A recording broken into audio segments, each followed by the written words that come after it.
Well, hey, howdy everyone. At the moment, I'm on my own. A few people should arrive in a sec. How's everyone been? This is the little pre-show for about 15 minutes or 11 minutes now. Hopefully you can all hear me. According to my levels, everything's coming through. Let us know if you could hear that. A few people said they could hear it, so that's good news. If it's loud, I've been mucking around a little bit with my studio setup, so I may have interrupted something audio-wise. One thing I can't do is I can't hear what I was playing through my streaming software unless I connect it to my 8M monitor, but I think it's working. And one thing I have done though is I've connected up my multi-cam capture card now that I've got. So that means now I can do cool things like multi-cam. Even though I've got multi-cam with the guests, I can also do multi-cam in the studio and I can go between each one of them. So you guys can see me put my hands all over everything. Yay, look at that. So that's pretty cool. A little bit laggy on some of them, I think. Yeah, it's not too bad. Hi, Darren. Darren's here. So that's actually a pretty cool thing. So that means, you know, if I want to cross to, say, the top cam, I can do that. Or if I want to cross to the GoPro, I can do the GoPro. Or if I want to go across to the ever so loved, and I don't know why, but the ever so loved PTZ camera, which is here, and we can always move the PTZ camera around, as you guys know, so that's there as well. So going back to the quad setup, you can even still see me moving the PTZ around as it's cool, isn't it? I like that. Anyway, we should probably bring the guests in. We're going to have the usual guests this week, plus we've got Andy Synth Addict coming in, so we'll bring Darren. He's going to be up here. There's Darren. Hello, Darren. Good day. Can you hear me? I can. Levels are a bit low for you. The cat below. I haven't changed them since last week. Actually, don't touch it. It's good. I think it's me. I think it's my end that I'm not hearing things properly in here, and I've got to sort that out. But I'm looking at the actual. I'm looking at the thing on the screen, and it's showing that they're coming through okay. Everyone's saying it's working, although I was getting a little spinning circle in the middle of it. Yeah, internet. Internet, kill it. What do we want next? We want to have Brooksy there. He's going to be a little bit later today, but he will still be here according to the message I got. And we'll have Andy, who's just arrived, down the bottom right-hand corner. Hey, hey. Hey, hey. How's it going? Has the sparrow broken wind in your neck of the woods yet, Andy? We have an old saying, sparrow fart. Is it too early for a sparrow fart? Well, it's raining like crazy today, so. Oh, okay, no sparrows then. And chatties are working. Look at that. Look at all the cool chatties in there. We've got channel members like David and Future World Machines, and I think I also saw, who else did I see? I saw David give us a nice Happy Easter $4.99, so many thanks, David, for that. I did see that at the corner of my eye as I was jamming. Keith in Watford's also there as well, another channel member. So big hello to all the channel members first, because they're special. And I don't know if I've seen anyone else pop in yet. Now, in terms of who got the yellow Guernsey this week, it is Sasquatch. He wanted it, he's got it, so now he can have bragging rights for being first in the chat. Who else has got come into the chat? Azio Head was kind of piling in. Big hello, Bert. Cresshead's there, big hello. Steve Powell. Who else we got? Martin Taylor.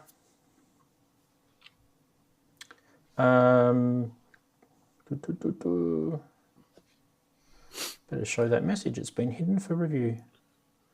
Jim Glue. Big hello, Jim. Haven't seen Jim for a little while. Wagoo. Hello, Wagoo. Dr. Synth, who's Manny. He's in there. And we've got Hermipez. Hello, Hermipez. I think I've pronounced that correct. Tell me if I'm wrong. My glasses, I need to change my glasses over, I think. These glasses aren't working on me. I think that doesn't do much better. Sorry, guys. I'm going blind in my old age. Ken Lewis is there. JP page 2. You know what they say about going blind, don't they? Too much of something. I know nothing. And I think that's about it for so far. So that's good. Cool. So big hello to all of you guys. Now, the black square below us is going to be Brooksy. So when that happens, it happens. He will probably be about half an hour away. So actually, maybe if he's going to be half an hour, maybe we'll just put the chatties in there for now. That would be cool. All right, Adoz's popped in. Cool. Let us know if you're new, where you're from. Just chuck it into the chat. Say, I am from Botswana. Just pick a random country out of my head. I am from Uzbekistan. I don't know, wherever. I don't think we've ever had anyone from either of those countries. Well, not that I know of anyway. It'd be cool though. It'd be nice to know where we're getting out to. I know most, if I look at the YouTube stats, guys, I don't know about you guys, when you look at, do you ever look at your YouTube channel to find out the demographics of where most of your audience is coming from? I mean, you guys will... No, because not many people watch my channel. Well, not many people watch mine either. from Southeast Asia. Yeah, you got one. Yeah, I've got this one crazy guy from Indonesia. No, so I mean, you could pretty much guess, Darren, where most of the audience that watches my channel comes from. All right, what do you think the top 2 countries are? You can pretty much guess it. Oh, it's got to be the UK and US. Yeah, it is. And the third top country is Germany, and I think it kind of all sort of melds into, you know, similar sort of percentages below that. Australia's obviously there, Canada's there, and, you know, a couple of the Asian countries like Japan and Malaysia, actually, pretty popular there. Yeah, so it's interesting just to sort of find out where everyone's from. And obviously there's a lot of other European countries in that mix as well. I think, I mean, Germany being the biggest one, and I don't really know why, because I don't speak any German at all. I never do anything German. So that's it. That's just a bit of interesting tidbits. So let us know where you're from, which I think they're all doing now. Did someone say they're from Iceland, or was I just reading someone making a joke? Where have we got? We've got, who was the first person who said where they're from? Anyone from Rwanda with Future World Machine saying? Atto Z's right now, he's in the Caribbean. That's a cool place to be. Or not cool as in cold, but as in cool as in excellent, exciting. Yeah, Ireland, nice. Switzerland is where Mr. Wigoo is. Big in Japan, yeah, it could be. Denmark for Will. Yeah, it's good little spread. Good little spread across. Here we go. We got Merci from Francais. That's awesome. That is awesome. Brooksy will probably come on a bit later and just completely slaughter me for pronouncing things wrong. JP Page 2 is in Michigan, and Azio Head's Belgium, as we already knew. A couple of Belgians there, actually, which is good to see. Pork pie, capital of the world. There you go. What up, peeps, says GemX. Anyway, we have got a pretty reasonably decent Easter show happening. Before we start, happy Easter to you, Darren and Andy. If you don't celebrate Easter, wherever you are in the world, most people have like a public holiday or something that, you know, they can sort of put their feet up at least. Enjoy that, you know, at the very least. If you don't, then whatever welcomes and happiness comes your way for whatever reason, just accept that. That's fine. We're all sort of multicultural these days anyway, aren't we? I've got a massive day tomorrow. I've got family, I've got kids, so you can all sort of imagine what's going to happen with that, which tends to happen every year. In past years, I've actually skipped this show the Saturday before Easter. So in a way, this is kind of a semi-first for me. I don't know if 3 years I've done an Easter Saturday before. I don't think so. Usually I used to do the week before, and we used to do the Easter show, and I used to put Easter eggs over synths and stuff like that. Stupid things. Today we're just going to be talking about a whole bunch of stuff, actually. There's not really a set topic other than the fact that it's Easter Saturday. And by the way, I have no religious connotations at all with Easter, so you guys can... You don't have any bunny graphics to hop across the screen or anything? I don't do that sort of stuff. Yeah, no, I thought of, something, but I thought, nah, it is just... The world is very sort of... They just want to see synths. So we'll just do synths. Darren, what were you saying? I had a quick look at the notes. I noticed you've not put any of your links on those the notes. That page. There's links. You know what you sent me? Yeah, you don't have my links on for some reason. I don't know. Oh, if that your was, links? Accidental.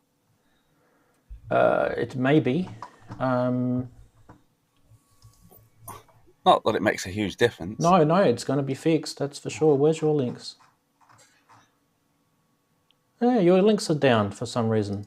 Okay, I'll make sure that's sorted out. No one can see that yet anyway, Darren, so don't panic. I'll sort that out before it goes live. Oh, it's not worth me panicking. Thank you for picking that up. Cool. We've got 1 minute before the show starts, and what was I talking about? So what's up for today? I'll tell you guys on the other side of the graphic anyway, but big show in terms of lots of topics. So when I don't usually set a specific topic, it means that there's quite a lot of things to talk about, and it doesn't really sort of give any sort of space for one. But yeah, we'll see how we go. There might be one topic that we could sort of drag out a bit for good reasons, but we'll see where that goes anyway. Let's hit the start button for the main show. So who's ready? I am. Let's go. Boom.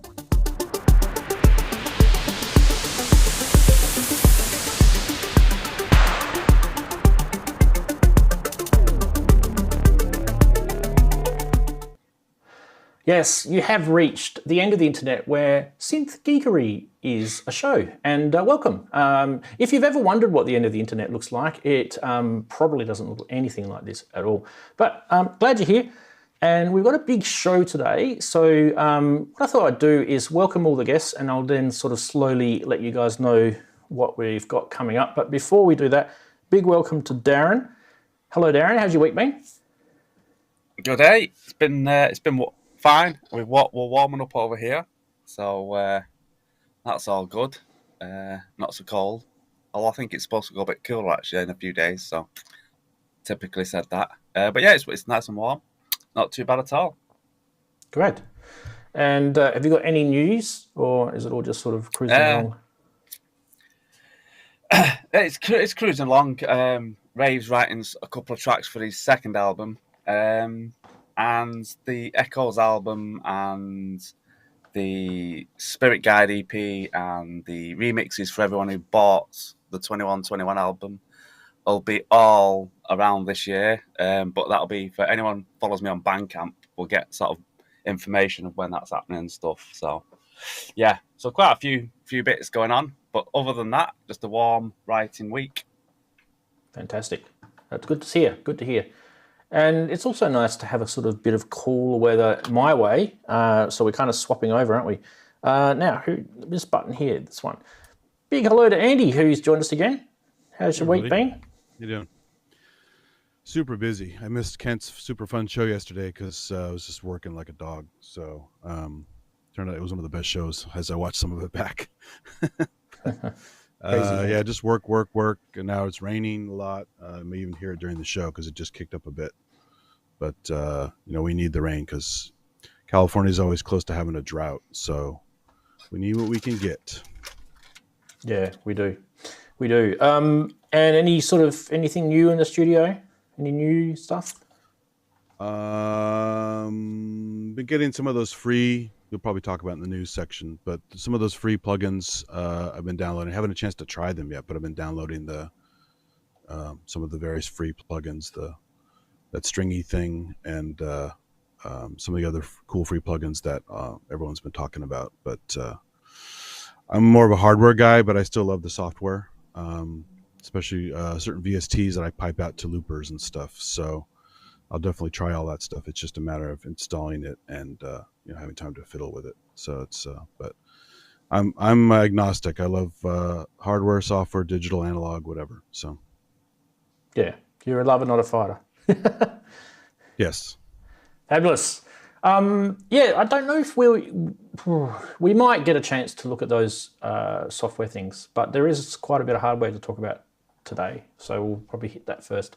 Not because it's preference, it's just kind of my show, and that's what I want to do. That's how it works. Now, in terms of what's happening today, we've got, quite, as I said before, quite a lot of news that we'll sort of digest as we get through it. A little bit weighted one side there, but I just think just look past that when we get to that part. Please look past that and then just see it for what it is. There's some interesting stuff in Price Watch today. We've got, I think, 2 or 3 live listings that we can check out.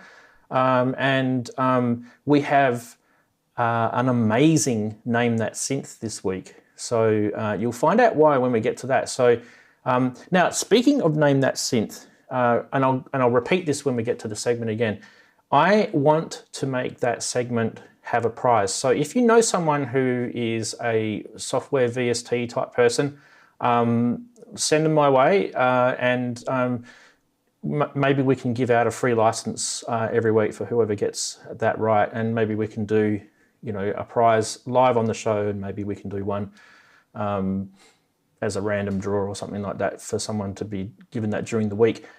So yeah, I have reached out to a couple of people, but nobody's come back to me, so that is open for whoever wants to grab that. Now, we do have our regular segments, so we'll start off with this one.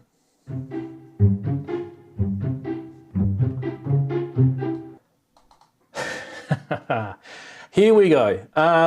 Yes, the soundtrack from my Doorless Jam. Shit Snaplin. The snare remains the same. I love this. This was so well done. Yeah, so there's a bit of a common theme with bad sounding snares. As you guys know, it tends to be in the memes section of the internet for synths. But also on this show, we can't seem to get the snares right. And this album is, if you're after the sound of shit snares, this is the album to get, I think. Yeah. Anyway, moving right along. We also have this. I just thought it was bizarre. In fact, it's almost a little bit creepy. Like you're playing the piano and all of a sudden it just kind of holds your hand. Bit weird. Or maybe it's a loving thing. I don't know. You guys can work that out. It's like the character yourself. Salad Fingers. Have you seen Salad Fingers? Salad Finger, yeah. Noodles. Anyway. Keeping the same sort of theme with weird piano stuff, what about this staircase? That's pretty cool. Someone's decided that they'll just paint on the stairs on the right-hand side to make it look kind of, yeah, I thought that was cool, that one. Don't really know what the wagon and bicycle and pram wheels has bearing on, but maybe they're knobs of your synth. I don't know. Vintage knobs? Could be.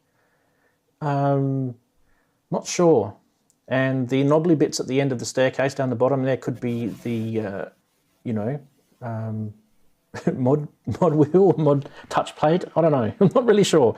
We'll keep going with that. And once again, we've got another weird looking piano. This is kind of like a wooden sculpture. Don't even know if it works, but yeah. Would that be a woodwind instrument? I don't know. We'll keep going with that. And last one, but not least, is this one. Don't turn around. Yuli just walked in. Nah, I'm totally fucking with you. And you guys, if you haven't really worked out what's going on there, wait until the new segment and you'll realise what that meme is all about. What's your favourite meme, gentlemen, for the week? Staircase one's pretty cool. I think I've seen that before. A few places have done that piano staircase thing. One actually was one you could actually walk on and play.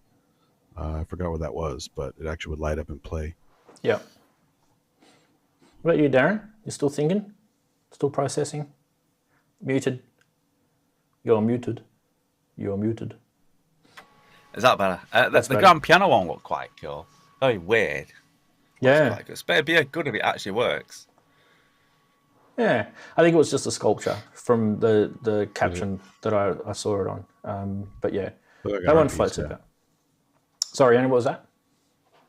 It looked like an art piece. Yeah. Cobbled together to look like a piano.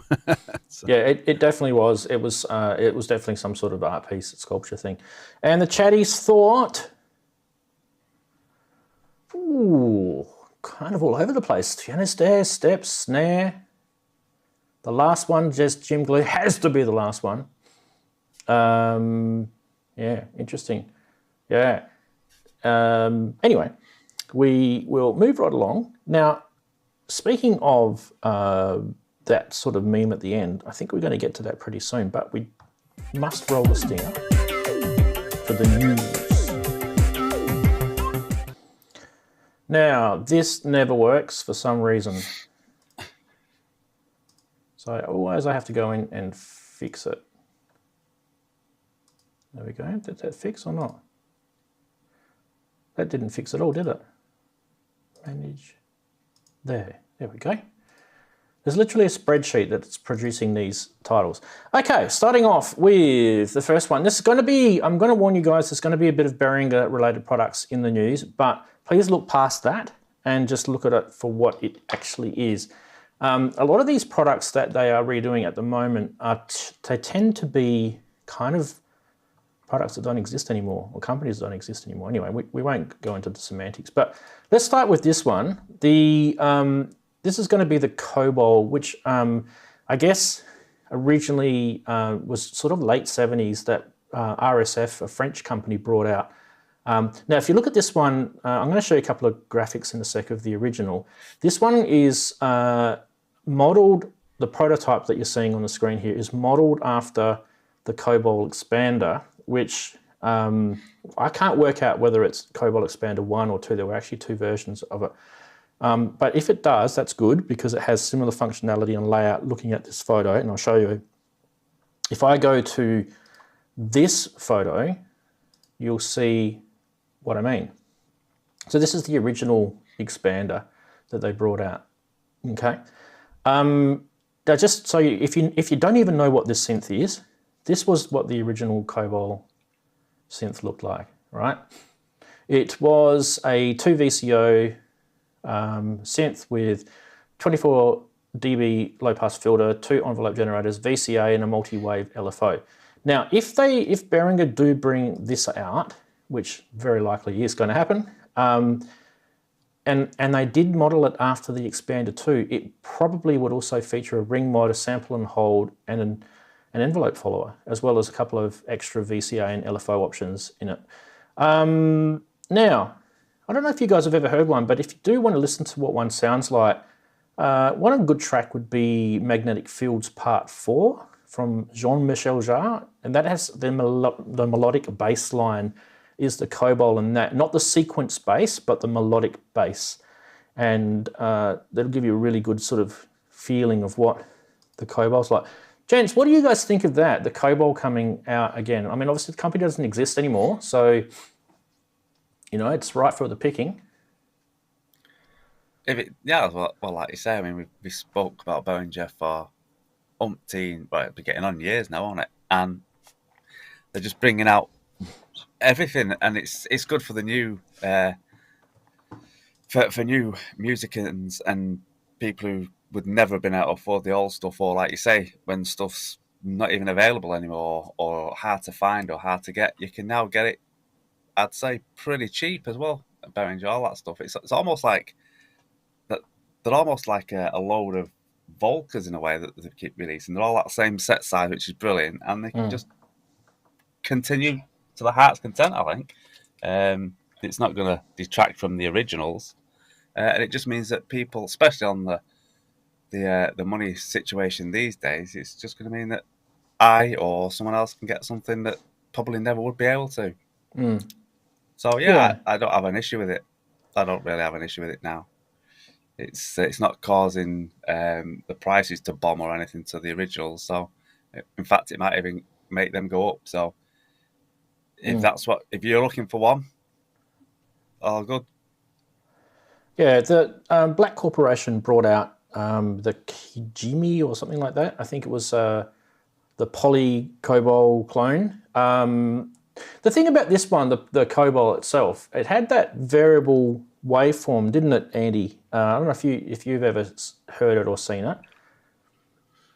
Yeah, I've heard on a bunch of stuff. I'm glad you mentioned the Jean-Michel Jarre one because there's great sounds on that album, but I'd forgotten it was on that album. But I've heard a lot of people who have actually used the real ones complain about them being kind of either just hard to manage or just some funky things about them. I forgot what the details were, but clearly it sounds great in certain instances. And there's also VST floating around for a while. I forgot who made it. Xils-labs. But yeah, that's it. All right. Yep.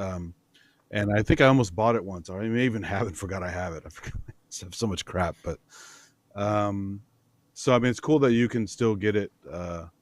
With either recreations or with VSTs or whatever. But from what I've heard in demos, standalone, it sounded pretty cool. But people who have used it have definitely had issues with it. I just don't remember the details. So yeah, well, look, they could be looking at around a $299 sort of price tag for this, and that's just purely me just speculating, because if you look at a lot of the Behringer desktop Eurorack modules in a little sort of angled sort of case thing, that's kind of where they sat. So we'll see. Watch this space. Now at the moment it's just a prototype, so really at the end of it being a prototype, I guess it might be another year before we see it. Who knows? Could be sooner. Depends on chips and all sorts of stuff these days. Let's move on to the next. It's another Behringer. This one is actually an idea. So this one doesn't exist yet. They're just kind of floating the boat with this. And I thought it actually makes, oops, wrong button. It makes an interesting discussion. So ARP are no longer around, and they brought this synth out called the Avatar, and I'll show you a picture of it in a sec. What Behringer are doing, and they're asking if they should recreate it. Now, if you don't know what the Avatar is, it's a guitar synth that ARP made in the 70s. The concept draw shows on here, this is the Behringer concept drawing. So this is a 3D rendering drawing. They're going to actually have CV controls using an audio to CV converter. They've also included mic input, which could be used for vocal tracking. That might be an interesting thing. Now, let's have a look at the original ARP Avatar, which is this baby here. The original ARP Avatar was pretty much kind of like an Odyssey, really, in its structure.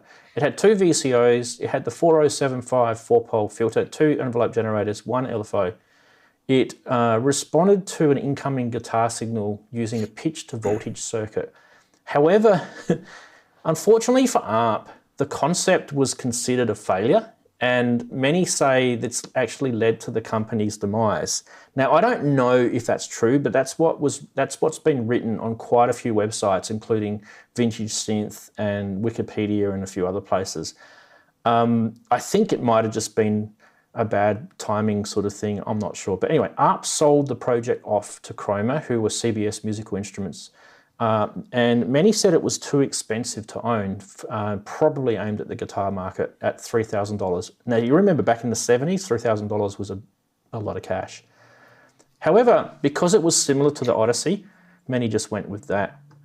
So yeah, guys, what do you think of the ARP Avatar coming out as a potential thing? I'll start with you, Andy.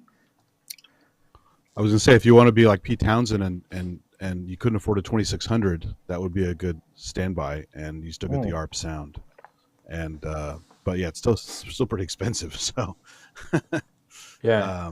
But I can't remember hearing one in a proper recording that I knew of. But I mean, if it's got that same lineage, it's going to sound awesome. So yeah, Behringer is saying that it's possibly going to be $499. They've already actually on their Facebook post, they've already sort of hinted at a price. Darren, I don't think I've ever seen you with a guitar. I could be wrong. No. You might have another room like this with guitars in it. Oh, right, yeah, it's a bigger studio. It's a full guitar. No,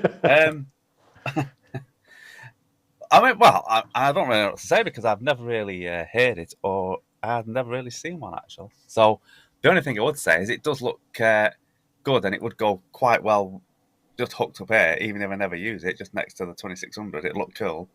But yeah, I don't really know much about the Avatar, to be honest. So it's hard for me to say. But yeah, I mean, if they want to release it, yeah, great. Yeah. I think it just looks. It looks like I say, it looks very 2600-y looking. The way they've mocked it up, if that's how it's going to come out. So yeah, I don't see an issue with it. Yeah.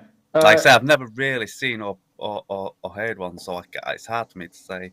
But like Andy says, if it's it sounds anything as good, then yeah, and it'll just look good next to the 2600, even if I never used it. As Wagoo was saying just there, Behringer aren't going to be doing the pitch voltage circuit. It does use a special hex pickup. It is. They do. This was where it was a failure. So there was a special hex pickup circuit that they had back in the 70s, and I just think it was quite buggy, which is probably why it was such a failure. But having said that, if they've got some other new technology that's going to do audio to CV, yeah, great. Let's see it. Let's see it happen. I think these days, technology with analog audio circuits should have, traversed a few generations and had a bit more of development. So who knows where that turns out. I just thought it was interesting anyway. Okay, so where are we up to? We're up to that. The next one is not the right photo, but that's okay. The next one is Oberheim. Now what I'm going to do is, I don't know why the photo didn't come up actually, it's weird. Let's get the video happening for Oberheim. God help me, this shows a train wreck at the moment. Is that the correct video? Just got to get this video happening, here we go. Now we saw this on Sonic State on Wednesday, and we probably even saw it again on Pro Synth Network yesterday. It's a great idea for a drink coaster, actually. If anyone knows anything about Dave Smith, he does like to have a shot of whiskey, or I don't know what he's got there, gin or something, but maybe even tequila, I'm not sure. Welcome back.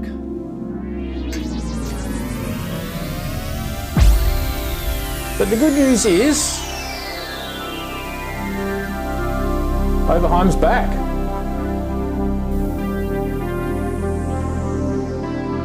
It's good to see Tom still wanting to get out there and have a go at all the stuff. Gonna party like it's 2099.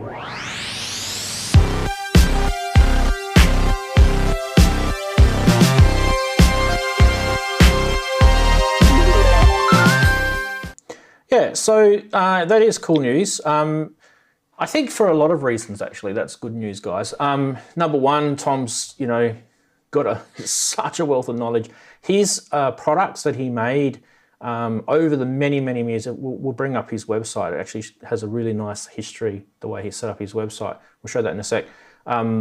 Is incredible, from the 70s all the way through to even making stuff recently. Now, the interesting thing about this particular announcement, it doesn't actually say this, and I'm kind of picking up words through, watching Sonic State, listening to other people talk about it, reading forums, I kind of get the impression that maybe the Focusrite Novation company that are behind Sequential may have some sort of, influence in getting this happening. And that's a good thing, because that may mean we might be receiving an Oberheim-based synth product, and maybe it might be a little bit more affordable for the general sort of musician, because traditionally the Oberheims were quite pricey, and for good reason. They were very good quality products. I would love to get my hand on a TVS Pro, for example. So yeah, let's start with Darren. How much Oberheim love have you got? Not much, but that's not to say I don't like Oberheim stuff. It's just that I've not really been down the Oberheim route, I would say. But like I think who said it in the chat now, or has it gone? But it's good to keep a brand name alive and keep and I mean, let's see what comes out. That's all. You know, I mean, it's just a classic brand which deserves to be still around, delivering new products for the new generation. Yeah, would you see yourself getting any of the Oberheim? I mean, while you're answering that, let's scroll through that history, and when you can sort of commentate as we go through, Darren. Any of these kind of sort of things? Well, so, I mean, there's one or two things there made before I was even born. But well, I mean, look at the list as you're going through here. I mean, if they even if they recreate something for the modern day, 2022, but harking back to the early years of Oberheim, it'd be great. I mean, it's quite a significant list, isn't it? The expander. I do remember. I never actually got to play with an expander, but I do remember seeing one in the studio years back. But yeah, I see. I've not had. There was a big gap there, wasn't there? 88 to 2008. Yeah, 20-year gap there. Then he comes back in again around 2009 with the patch panel, which I actually remember this stuff. The SEM stuff was awesome that they brought out in more recent years. And the TVS Pro, oh my God, I just really wanted to get you see, now I wouldn't mind one of them. The black. Oh, well, actually, even the white. I think they were only about $4,000, weren't they, US? I think that wasn't too bad. And obviously, Sequential partnered with them to do the OB6, which was a really, really nice product. And then last year, he did the special edition. So, Andy, what about yourself? Do you have any? I know you've got one. Have you got one Oberheim product? You do, don't you? I'm a huge Oberheim fan. I mean, as a kid, going back, just going through all the music that I used to listen to, and I started getting the VSTs like OPX Pro because I couldn't afford the real hardware. And all the presets in there, the Tom Sawyer sweeps, the Tangerine Dream sounds, the Styx prog rock stuff. Yeah. I mean, Oberheim was all over the damn place, and just amazing sounds. Of course, Jump is the famous one. But because you actually saw him play it on the video. But yeah, it's amazing. I have a Matrix 6R, and of course I have the kind of the fake Oberheim, the Viscount or Viscount, whatever, Matrix, not Matrix, OB12, which I enjoy. It's a VA, looks cool. Wagyu just got one, so he likes them as well. But they're a little fiddly, a little weird with the sound output. You got to dial in and just right so you don't overdrive it. But they're very capable. But as far as real Oberheims, I have a Matrix 6R. I have. It's probably not real Oberheim because it was later, but the little Cyclone arpeggiator module. And I got the little ROMs you can swap out so I can turn it into different versions of that same box. There's the one called a strummer where you can actually, until now, where you can do like ribbon thingies like on the ChordBot and things that do like a strummy function. You couldn't really do strums without the special technique on the keyboard. So their strummer actually did auto strum for you. And so they had a common module. I don't know if you have any pictures of those, but they basically, it's the same hardware. You just swap out the ROMs. So I have a whole pile of ROMs that some guy burned for me, and I can make it a strummer, a drummer, Cyclone, a bunch of other things, which is, definitely not their best product, but functional and useful if you're a MIDI guy. But as far as the sound, the raw sound and stuff, I played the 2-voice at a synth meet in San Francisco a few years ago. It was amazing. And of course, the stuff that G-Force has done, which is incredible. So I have a bunch of software versions of it. But the only real hardware one I have that's true Oberheim is the Matrix 6R. But sounds great. It's not nearly as good as, a real OB8 or OBXA or one of those guys. But I enjoy it a lot, and I know a lot of people have the Matrix 1000. It's a very common module for a while, and I was going to add that as well, just so I have more presets at my disposal. But I'm just happy with the 6R. In fact, it's if you can see it right behind this monitor here, but it's in the rack over here. So. Yeah. Well, what do you guys think? And let us know in the chat too. What do you think they're going to do? What do you think Oberheim are going to make?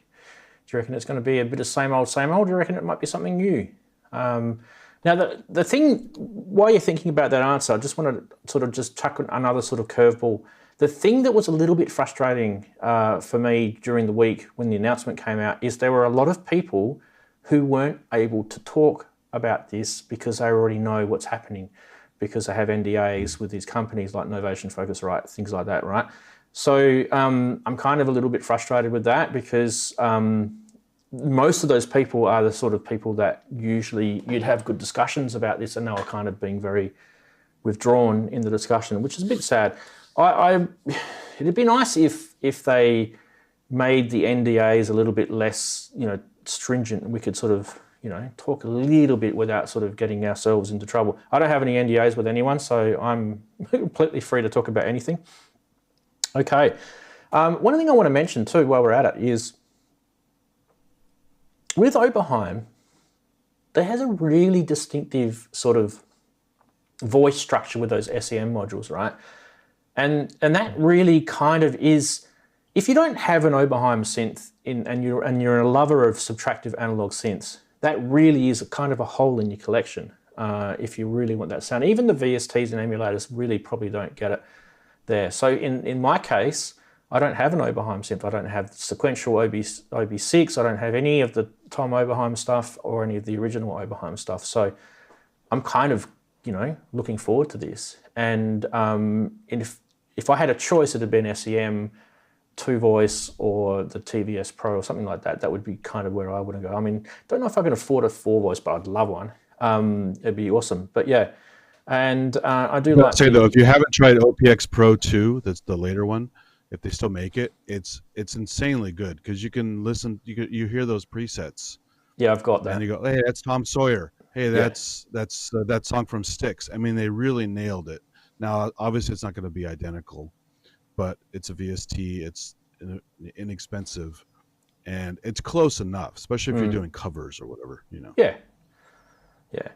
I mean, Arturia have got an SEM one as well, which are pretty good. So, exactly. And I have the one on the iPad too. iSem is really good too on the iPad. So. Yeah. Yep. Okay. Getting back to news. So that's good news about the Oberheim stuff. This is obviously the next bit of news that we wanted to talk about, and I don't know why it's saying Oberheim there, but anyway, we'll go. I think I might have stuffed up with the pictures today. Let me just fix this up. Title editor. Obviously, this bit of news is really, really important for people who never really wanted to get a Volca FM because they were unhappy with some of its features. Maybe you might now. Let me just quickly go through what Volca FM features are in this new version, which, by the way, is available in May, so next month, for $189 US. This is now going to have 6 voices as opposed to the original having 3, so double the voices, which now brings that in line with, a DX7. Notice on the top part, just a little bit top left to the Korg logo, you can see the 2 TRS MIDI jacks, and it's got a MIDI out. That's actually really cool because that means now that you can use the sequencer that's in this. Let me just remove that graphic there so you can see the sequencer below. That can send out, according to Korg, via MIDI, and that means that you can use this to control other gear via MIDI, which is really, really cool. And they also bring into, other than the polysynth, some new features that weren't in the original, like they've fixed the velocity, which is the big one. But you won't see, just by looking at that, you won't see many of the features the new version has got. So yeah, let's see if I can tee up the Korg video, if it works. Okay, give it a second. Here we go.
So they are talking about it having a new effect, which is the reverb. It's already got the chorus in the original.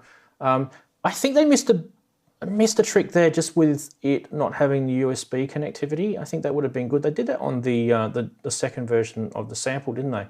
That would have been nice to make it just a little bit easier just to get the DX7 patches across. Guys, what do you guys think of the new Volca FM? That was a pretty big announcement that came out of the blue, wasn't it? Start with you, Andy, because I know you've got one, haven't you? I have all of the Volcas. So, the only one I don't have is that terrible mixer. But anyway, I was a big fan of the original. I know it had issues with importing DX7 patches where the operators get messed up, so you have to go in and tweak it as much as you can. This one thing this fixed is they import better, but they still have issues. If you follow Oscillator Sync, he had a really good video about the issue where it does a better job importing, but it still messes up some of the operators, so you don't get a one-to-one without having to go in and edit it. Right. But if one cool thing about it, if you he has a free editor called Synth. It's a web MIDI thing, synthmada.com, I think it is. And it's for moving patches around and editing on the fly. And you can also see how it's messed up your patches as you migrate them and quickly change them. He also has some cool automation and randomization stuff on there. So, but yeah, I'm definitely going to get one of these, even though I already have the other one I don't use that much. But as I'm no stranger to FM, so I definitely like the FM sound no matter what. And so yeah, it's good. It's a great idea. I mean, they probably maybe should have added delay. I mean, I know chorus is a very popular effect, but certain patches with delay are just awesome. So if you had like delay and reverb in the thing, would have been kind of nice, I think. But yeah, it's a winner, I think. So, yeah, absolutely. I think it would have been cool if they had some sort of way that you could, if you bought a Volca FM and then you went out and bought a Volca FM 2, that you could use them together and get like 9 voices, or just some sort of way that'd be nice. Yeah, that they could integrate. Darren, what do you think? Well, I'm still trying to get Rave to understand what a Volca is, and it's not a harmonica. I think it's good, but like you say, why they didn't put a USB on it, and so you could have like a really nice FM editor, and you could just dump it all down via USB, make it a lot easier, I think would have been great. But I haven't actually got one, but I think if I was getting a Volca, it would probably be the FM out of all of them. So yeah, it's a great update, but like you say, I think they just missed a trick on not putting a USB on it. I think that'd make it so much better, and a really nice editor so you could just literally just plug in USB, put down your patch. It'd be great that way, rather than it, via the MIDI sync, via the MIDI. But Synth model lets you do that though. It's web MIDI. You can do it through a web page, so you haven't missed that. It's just not through USB. Yeah, I suppose. Yeah, But I still think it'd be good to have the USB though. Just as Rand says, I think it's just missed the trick. But then again, it's an improvement on the original on Mark 1. So if, like I say, if I was getting a Volca, it probably would be the FM. Yeah. Look, yeah. I don't know how big that MIDI out is going to be. I wouldn't mind chucking a MIDI monitor on it and seeing what sort of sysx and stuff comes out the back of that. But they are talking about it being able to control and sequence other gear. So one of the things that was frustrating a lot of users with the original Volca FM were that they would sort of mangle a new sound, because you could, there was ways that you could sort of create your own sound. Had a little bit of a sound design ability in it, but there was really no way once you've done that to export that out easily. Like, it was really convoluted, that sort of audio stupid system that they had. So it frustrated a lot of people. So hopefully that MIDI out gives people the ability to have a patch library system, which would be much, much, much appreciated. I think the person that deserves a free version of this is a guy called Pagan, who was the guy that wrote that unofficial firmware, which brought the velocity fix in, and he also did some other sort of DX7 importing, and like you were talking about, Andy, with the fixing some of the issues with the patch compatibility. And I'm surprised that Korg haven't used that part. There was also a thing that he did where you could do program changes via MIDI on it. And one of the things that would happen is the Volca FM would get stuck on notes. And as your program changed across to a different patch, that note stuck would change to the new patch and tail go through, and it would just create some really bizarre sort of effects. So he fixed that so that, within reason with the voicing, it would sort that out. I wonder if he's looking at it right now, the firmware. Big thumbs up to Paige. Well, I'm surprised they didn't make a little editor for iOS, because they have the one for vocal sample for sampling and moving samples around. So yeah, I'm surprised too. Yep, indeed. Okay, what are we up to now? We are up to that one which we talked about, and the last one is this one, the Behringer. Another Behringer. Do apologise if you don't like them. I do though. Enigma. Now this is interesting because really, other than the Volca modular and a few sort of weird and wacky Eurorack modules, if you wanted to get into West Coast synthesis in a big way, like get an easel, that is, not like a O Coast or something small, like a big way. The only way to do it was through Buchla, and the 208, where they were about 3,000 US, nearly 4,000 US. I think they were quite a lot of money at the time. This is going to be around $399, and once again, this is going to be one of those desktop modules that will unscrew and clip into Eurorack, same as their Model D, same as their Pro 1, all that sort of stuff that they've got. It looks to me to be the same sort of module design as the Easel 208, if you're wondering, but I don't know how much it will be the same. So, you'll get things like the original analog circuits, including the 14 optocouplers, complex oscillators, dual low-pass gates, and that sort of stuff. But there is cool things on there, like the OLED display, the MIDI connectivity USB. Anyway, this might be good news for people that really haven't been able to sort of afford East Coast, West Coast, sort of stuff. So West Coast synthesis has been the Buchla stuff. Starting with you, Andy, what do you think of that announcement? It's great. I've always loved Buchla stuff. I actually drove. This is how crazy I am. I never had seen one in person or heard one in person. So yeah. One day, just on a whim, I drove to Noisebug down in Pomona. It's like a 7-hour drive just to watch Ezra Buchla, his son, do a demo of a 200E system. And it was a phenomenal demo. It sounded amazing. It was actually the VJ Franz K did a demo of it. It's on his YouTube channel. It's still up there. But yeah.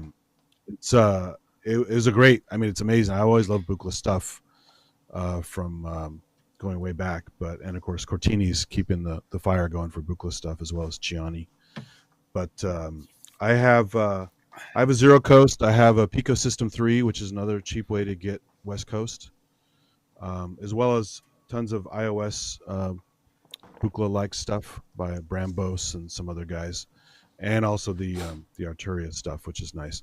But I would definitely like to get one of these because the re-released easel and the easel kind of clone things like the one that Native ES has, I didn't really want to build one. I do electronics once in a while, but I'm pretty lazy, so I don't have to build one. And I'd rather make music instead of building stuff from scratch. But I'm definitely going to get on the list for this because I love their stuff, even though it's quirky as hell. I still want to get those modules too, the tip-top ones. Stuff. But, yeah. But it's just a weird vibe, but it's a weird headspace to get into compared to traditional modular or whatever. Yeah, kind of the optocouplers, that sort of stuff. Yeah, playing around with that stuff. Yeah, I kind of feel that, and by the way, hello to Mr. Brooks, who's just popped in down below. Hey, Brooksy. Hi, everyone. I was just going to say, I will say good day to him formally in a sec. I kind of feel like the West Coast stuff kind of really deserves to not be tied to your standard, 1 volt per octave keyboard. I think for me, I liked the original Don Buchler's sort of ideology about it doesn't need a keyboard, and then you're completely free to tune it, micro tune it wherever you want, and take that sort of synthesis, into kind of like what the EMS stuff was like originally too, like before they started putting keyboards, on their stuff. But the metal touch plates were a genius idea for that control with your skin. Yeah, it's pretty cool. Yeah, so that's kind of what I would be looking forward to. But in this particular case with the Enigma, I would dare say that would be tuned MIDI. It would probably have internal patching to tune it to MIDI, that sort of thing. So in which case, I think the tip-top stuff is probably kind of alluding to my way of thinking. Anyway, Brooksy, nice of you to join us. I'm trying to press the button here. Do you want to say a quick hello to everyone before we... Yeah. Is it working, by the way? Am I coming through okay? Yeah. All right, blimey. Hey, don't take a drink, anyone. Yeah, sorry. Quiet, a bit quiet. Oh, what's going on there? I don't know. That's... What if I do that? How's that? Any better? That's good. Yeah, that's good. Oh, yeah, sorry, I've just been doing sort of emergency duties. Sort of an old gent who I look after he's had 2 falls in 24 hours and in a bit of a bad way. So me and the sorry to hear that, mate. Neighbours are sort of doing... No, it's all right. These things happen. It's doing sort of shift care at the minute. So I realise that, if I'm doing that and doing that, I know I'm not going to be here for the start of this. So that's why I said I'll eventually, but don't know quite when. So I'm here now. He's much better than he was yesterday. Oh my God, he was in a bit of a way. But, well, it's all part of life's, all the challenges that they throw at us. So, yeah, hi everyone. Hope we're all well. Sorry to butt into the middle of a conversation. No, that's completely fine. We just finished the news, and I know you've probably... may have squizzed over it from the thing that I sent you. So we've just... I didn't get I saw it, and I didn't get a chance this morning. Sorry, Ranzee, I didn't see it. No, that's okay. No worries. Last thing was just that we're just wrapping up this thing, the Behringer Enigma, which is the West Coast thing. Yeah. Yep. That is it for news. Let us know in the chat too what you think of the news stuff that came out this week. I know there's a bit more. There was some software news. There was some other stuff. I kind of have to be careful about what I show you because my channel is currently under a strike, thanks to our friend, the Frenchman. Yeah. Now, I will mention that someone was saying before in the chat that they're sad because they've missed out on seeing that episode that got taken down by YouTube. Well, yes, there is no more episode on YouTube, but there is a blog article, and most of that stuff that was on that show, other than us talking, is in here. So you can still access... that's his name, by the way. No, Bandcamp. That's his name, by the way. Yeah, I'll fix that up. Don't worry, mate. So there's all our funny side that we showed. Everything's there. But someone mentioned that they don't have access to the Name That Synth episode. But you do. There it is there from Synth Addict. So you can find it there. Cool. So not everything's completely lost in there. And by the way, every week... Yeah, dare him to try and take my thing down. Yeah. Every week we... recently we've started doing this, that we put a blog article up for the show. So there's last week's. And you can get access to all the news items, all the funny side. Everything's there, including links to the products that we talk about and videos that we show. So please do go check that out. It's on ranzee.com. That's a nice, easy URL to remember if you forget it at all. Okay, right. Last but not least, next, I should say, is this. We got a big one today. Well, I think it's big, especially this first one. This first one is massive. Thanks to Manny, the first one that's come out is this. Who would like to buy an ARP 2500? Yes, please, but I don't want to go into serious debt like that. Holy crap, that's US dollars. By the way, if you're wondering how much that is in Australian dollars, that's 236. It's almost double, isn't it? 236,762 Australian dollars. Here is a rare opportunity to get an ARP 2500 in perfect condition. I love how they say perfect condition. Like, how could it be perfect condition? It's friggin' 50 years old. It can't be perfect condition. Stupid idiots. Anyway, what we'll do is we'll go across to here and we'll look at the live listing, which is now finished. You can't buy it anymore. But this is on Reverb. Go away with your stupid pop-ups. So we can actually read a little bit more about this. One photo. I thought that was a bit sad. One photo. You're going to spend 170,000 US dollars and you just show us one photo. And you can see how great the condition is. You can't see any detail on it. Yeah. And like, if you click on that, that's it. Like, you can't even zoom. Someone's like edited that in Photoshop too. Anyway, please contact me before purchasing it in order to evaluate shipping costs. I think shipping costs is the least of my worries if I'm spending $170,000 on this. I would like to actually know if the fucking thing worked. Anyway, gentlemen, what do you think of the ARP 25? Thanks to Dr. Synth, by the way, who said that in. I thought that was brilliant, that one. I do have more. I have more. Is it Jean-Michel Jarre's by any chance? No. I couldn't see on there if it was anyone's. I'm sure someone famous would have touched it. Wasn't there only 50 of those made, or 70 or 90 or something stupid? Like, there was a very small number. We talked about it last week. Custom baby doll head with the wires coming out of it that Aphex Twin has. So. Has he got one? Is he? He's got everything, hasn't he? He's got a Lamborghini. He has all this crazy stuff added to it. Yeah. He took it home in the back of his Lambo. Okay, we'll go to the next one. Well, at the very least, you'd want a video of it, actually see it working and actually see around it and actual, I think before you even end up private jet to check it out first. yeah. Anyway, next one, the Jomox Sunsin Mark II 8-voice true analog set. This one was sent in by David. Big hello to David, who's in the chat. One of the channel members. This is an 8-voice true, I don't know if it's false, but true analog synthesizer. We do have a live listing for this one as well. Yay. Every time I've got to click on that. And we do get photos this time. Don't you love the background he's chose to take? When you're going to take a product photo, let's choose the most psychedelic friggin' blanket that you've got to take a photo with.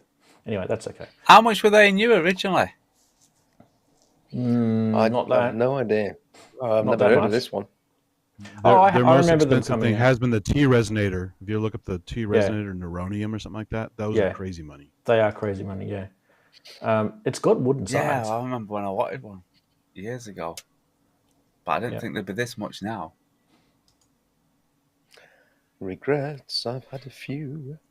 So 98 to 2009. So there's a bit of a hint to something there. Someone in chat's bound to ask, does it come with the blanket? Not sure.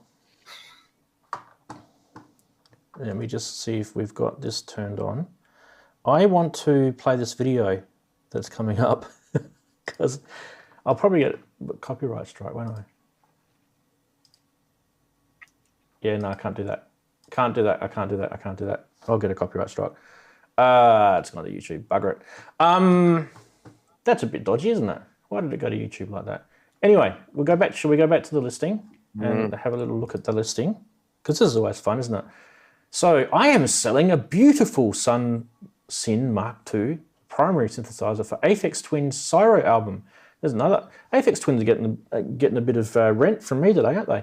Final revision OS 2.02 installed by its designer Jürgen Michaelis from the German company Jamox Elektronische Musikinstrumente.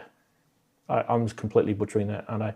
You could do that, Elektronische Musikinstrumente. Yeah, there you go. Elektronische Musikinstrumente. It's not that difficult. Okay. The next bit's hard. So that's Getriebe mit beschränkter Haftung, but that's the GmbH. Everything is difficult for an Australian, let me tell you. Elektronische Musikinstrumente. Hell, I'm still learning English. And Bollocks. And for that wonderful price, you can get the power cable and the end cheeks for $23,995. That's US, by the way. If you're wondering what that is in Australian dollars, it's $33,795 Australian. 41% price drop, hey? That's not bad, is it? So that means that it originally wanted like 40,000 US dollars for an 8-voice synth. $39,995. $5,000 per voice. That's stupid. That is stupid. Well, we were just whinging about Oberheim's prices before. Produced in 2000, according to Mez. Who's got one in chat? Or who had one in chat? It is overpriced. This is why David shared it with us. The blanket has to be. My friend had an X-Base. Or no sale. Those are much cheaper. GmbH is like a company thing, like proprietary limited or limited. Yeah. Company with limited responsibilities. So limited by shares or something. It's our limited company.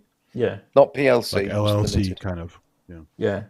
I think so. Yeah. Similar thing in America. Yeah. There we go. Next one. Another one from David. Moog Model 15 with sequencer complement and 953 keyboard. So this one actually is pretty reasonable. I don't know if the price is reasonable, but it's probably not too bad, actually. This is probably not scammy sort of territory, is it? Let's go to the live listing. Whoa, I like it when there's live listings. So that's Australian dollars. I do apologise. What was it again? It was about 25 US. Yeah, about 25 US. Okay, let's have a quick look at some photos of this thing.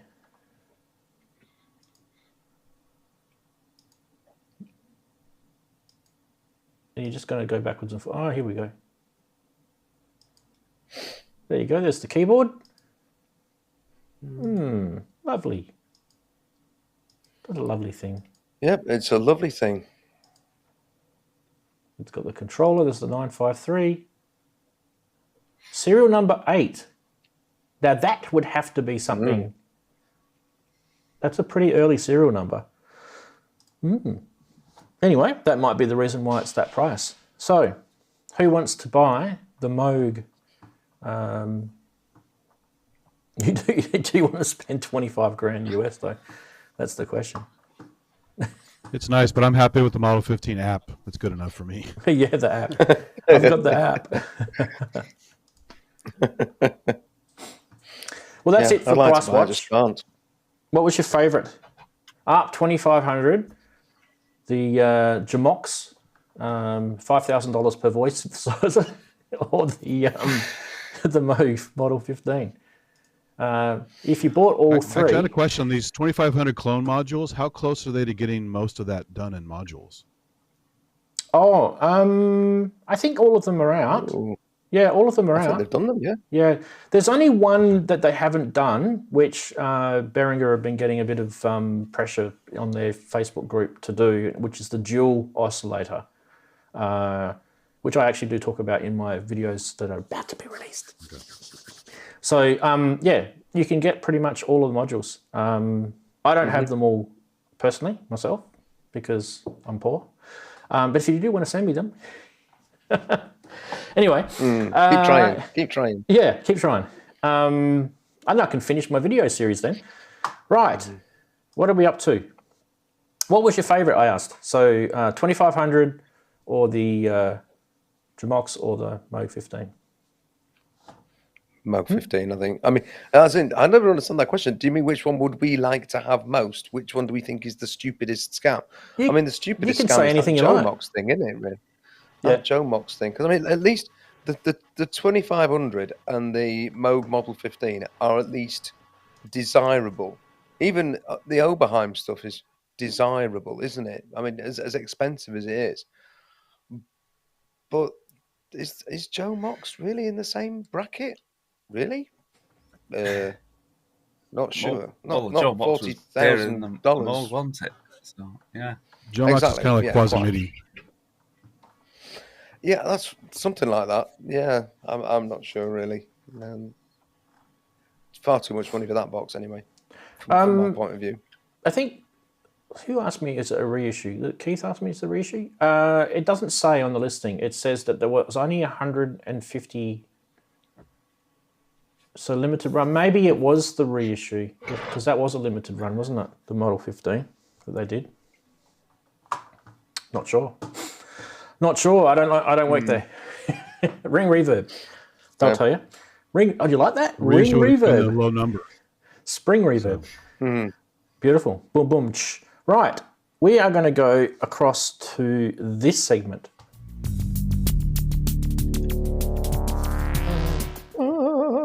Yes. Now, there's a bit of news on this segment, and that is I did announce at the start of the show that if you are someone in the know that wants to be a sponsor of Name That Synth, I would like to, especially if it's like a VST or a software type, music software sort of company, I would like to be able to give a prize out.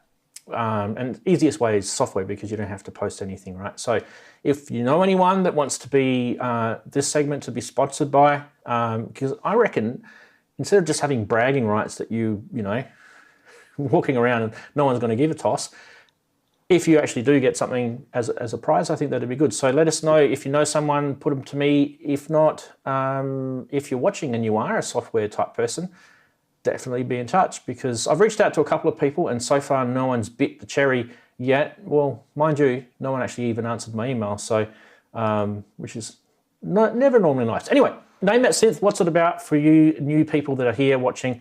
All you got to do is watch this video that I'm about to play. Yes, with your ears. Watch it with your ears. That's a silly thing to say, isn't it? Well, trust me, because if you use your eyes, they might trick you. This is going to be a synthesizer that has only got the sound coming out the back of it. There's no extra treatment. This is all coming out the back of the synthesizer. Anything that the synthesizer can generate may appear in the audio part of this video. And as a result, you're going to try and guess it. Now, the first person to guess it correctly in the chat, the live chat, wins bragging rights for the week, because we've got no prize, but that's the way to go. Right, should we hit the button? What do you reckon? Everyone ready? Fingers on buzzers, as they say in the classics. Here we go.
Right. I just better unmute myself. Let's see. What have we got coming in? Someone saying Pro 2. Someone saying, what is it? I'm going to tell you who sent that in a second. You guys are going to be completely blown away. Nova, Mod X, OB12 again, says Brooksy. By the way, Brooksy and Darren and Andy have not a clue who this is. I have kept this completely under the wraps. Nope. Ultranova, DW600. Yeah, Magic Box. I'm kind of leaning that way myself. It's not a DW6000. Yeah, No. I kind of got the Korg vibe with this. Yeah. Yeah. Well, I kind of feel that nobody's got it. So I'm going to put you guys all out of your misery. I am. Now, time's up. Is it a Mo DX? Time's up. So bad luck if you're putting it in the chat now, because time's up. Okay, no one's put it in yet, by the way. But let me tell you, the person that sent this in, he's in the chat room, and he's called Dr. Synth.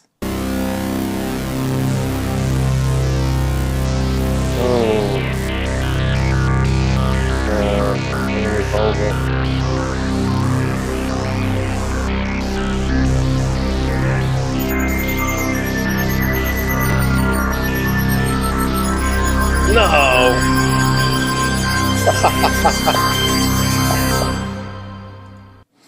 We definitely did enjoy it, Manny. Thanks so much for bringing that one in well for done, us. Manny. Well done. You've confused the absolute living bejesus out of everyone. Well done. Very it was nice. brilliant. So did anyone get it? I don't think anyone got it, did they? Everyone's like throwing their synths at the screen right now. Hydra, Because as soon as you know Polyvox. who it is, you know what it is. Yeah. It's the SY99. Very good job, says Ken. Yes, indeed it is a very good job. I think everybody was confused by that because he managed to get that filter sounding very analogy, didn't he, in that? Definitely. Did well. Did really well. I think that's what I think. Some of the graphics on the back of that synth definitely looked like a Korg too. I think it threw everyone. Very good one. Very good one indeed. Let's see if we can rewind the video a little bit so we've got that graphic again. Where is I it? was dude. It's Magic Box. I was dude. So there it is there. Just in case you didn't believe me, there it is there. And I'll link that video into the blog article when the show finishes, and you guys will be able to play that a million times again and work out, why did my ears deceive me? Why did I fail so bad at this particular segment? So who gets the bragging rights this week? Manny does. That's who gets it, because he was the one that did the video and he confused all of you. So good on you, mate. Well done. Go do a silly dance around your room or something, around your studio. Like Brooksy can show you how to do that. He's good at doing silly dances. Am I? What? Yeah, remember? Where? Oh. Oh. Hey, Ranzee, We've don't got forget I made gifts. that one of you too. So Oh yeah, I've got that one somewhere. Yes, I've got that one somewhere. The PWM is I'll what look at it gets you, again. he says. The pulse width. Yes. That was Yeah. well done, Manny. We It was. appreciate It was that very one. well done. Very well done. I definitely thought that it just, to me, it sounded Korgy, like that sort of, DW 6000 sort of era, which someone else mentioned in the chat before, and that's what I kind of thought it was when I first played it. But then obviously I got to see the whole video, and obviously it's not. So yeah, Yamahas can be a bit of a chameleon, can't they? They can really trick us. Yeah. What's the biggest sort of Manny, you can tell us this because you own one. What's the biggest sort of thing the SY99 is known for? What's its best feature, or what's its best features? What do you love about it the most? The fact that it tricks everyone. Name that synth, probably. No, before that I think happened. one of the things he said was the control of feedback. It has some really special control feedback that the other FMs don't. Yeah, and he said PWM is good enough. Yeah. Yeah. So Caveat DX100 is not far off. Not far. Yes, in the hands of many, exactly, says Ken Lewis. In the hands of many, exactly. And that's a good thing. So look, if you think that you can beat Manny at this, right? He's gonna brag the pants off of everyone during the week because he's gonna tell everyone, I tricked them all. There's some absolute synth geniuses watching the show and none of them got it. And I tricked them all. So if you think you could do better, definitely send one in to me and contact me just through your normal ways of contacting me on the channel or through my website. You'll be able to get me pretty easily. But yeah. Yes, all the phase and feedback control, great virtual analog. There you go. There you go. So the virtual analog is probably what threw me in that, I think, because that filter was beautiful. It actually really was. It was kind of, definitely took me back to sort of, I don't know, like a 80s, 90s type vibe, but that could have just been the patch that you chose that did that to me. But yeah. Manny wins for now, says Irrational Social Fear. Rational Social Fear. Yeah, it's a great nick, that one. But yeah, why don't you, as in you watching, why don't you try and send one in? And the good thing about not knowing who it is, I think it helps. Like in the past we were saying, I did this one, and everyone would look through the gear list and go, it's this, it's this, it's this, it's this, like, and just, spamming it. But yeah, not knowing who it is making it harder for people. So yeah, that's Name That Synth. Thank you very much for participating in that, everybody. Like I said, next week, hopefully we might have a sponsor if the universe lets it happen. Because I reckon it'd be nice if we could give a prize out. I think it'd be really cool. Mm-hmm. Churi, are you watching? Anyone like Xils-labs? Come on. If you know any of these people that work in these companies, send them my way. Tell them that there's a segment to be sponsored, and we have a massive viewing on this show, massive exposure. Just kidding. Okay, what are we up to? We've finished all the segments. We're up to Saturday Sonority now. Here it is. Who wants to go first? Pick a topic. Easter. We had a few. Okay, how about I do this? We had a few suggestions, right? And you guys can pick one if you want, or if this is easier for you. So one of the options, David mentioned, why don't we talk about Easter synths, for example? What's an Easter synth? The other option was... what is an Easter synth? Don't know, we'd have to ask him. He's in the chat. Synths that have been reborn, like the 303, the 101. Oh, that's I got an Easter one. The micro Q is the bright yellow one down here. You see the bright yellow? Yeah, it's micro that's a good one. Okay, looks like a chicken. So yellow synths that have been resurrected from the dead. So any clone, they've all been done, haven't they? We also did. We did an Easter egg show a couple of years ago. You guys remember that, where we talked about Easter eggs and synths? Easter enough, right? Easter color. Yeah. Even though it's dirty orange. Hold it up again. Hold it up again. Sorry, I was too slow on the button. Hold it up again. Yeah. Is that the one that's got the rare LCD screen on it, or is that the standard one? I always forget. Unfortunately, even though this is a good deal and it's an awesome synth, it turns out this is the earlier model that doesn't allow the 30 voice upgrade. But I'm okay with 10 voice. It's the old chipset. Yeah. Yep. Yeah. A couple of other topics we were suggested that we could talk about if you want. Production tips. One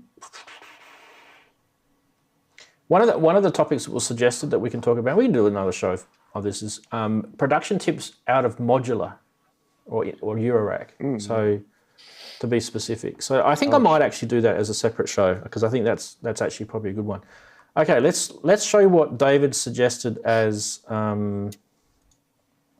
Easter synths, and I think this is a good example. I've got to get some copies of this out. Well, my purple TD3 would be a good Easter synth. Just ask Dave. He'll tell us. Where is Dave? Here we go. This is David's suggestion for Easter synths. Yeah. Got some nice bright colours. Yeah. So that'll colour up your Euro rack, or then Mutable Instruments rings, or quite a few of them actually, because they all have an Easter egg sort of mould in them. rings. Rings definitely does, and I'm sure there's a module, yeah, and I'm sure Tides does as well. I can't think how to get into Tides actually. I did a video on getting into rings. No. This is from David. Drag that from This is from David. So you can thank David. He's in the chat. He sent. David, do you own that? No, I think he's just googled it. I bet. I hope he's just googled it. That is. It's lovely. What a lovely shade. All right. So what topic do you want to pick? His whole studio's. I think we want to pick colourful synths. What's Andy holding up? Yeah, I got those two. That was the thing with the Korg. They used the same sort of chassis. It's a bit like what they did with Volcas. The same chassis, and all they did was just change the colour, and it probably had the same computer chip in it as well, no doubt. Oh, it's the same, yeah. That's 707. Yeah. I knew they'd done them in different colours. I didn't realise there was a shocking pink one though. Now, where's Sasquatch has said, how about the SY1000 as a forgotten synth? What did he say? The SY1000? Yeah, the QY1000. The QY1000. Here's purple. Cute. Yeah. If it's not black or grey, you're going to waft it at us, aren't you, Andy? Hey, Easter. And that's the synths. I've still got the Timberwolf here. Because you're just all jealous about it. There you go. Yeah. You're just all jealous. I want two. I want two of those. I want a room full of Timberwolves. I don't really have any colourful synths in here other than my TD3's in the cupboard. But yeah, I don't really have any colourful synths. I've got white synths. What do you guys think of white synths? I kind of feel like they're bad ideas. White synths. Oh, they're great. The JDXI white is way more usable than the fingerprint collecting smudgy JDXI black. Well, that's the reason why I got it, the white one. Yeah, for that exact much reason. easier to read in low light. So yeah, but in terms of getting scuffed and slightly discoloring over time, that's probably the bad part about it. Yeah. This is Eastery, my case from my Tenorion. Easter color. That's nice. Yeah, that's for sure.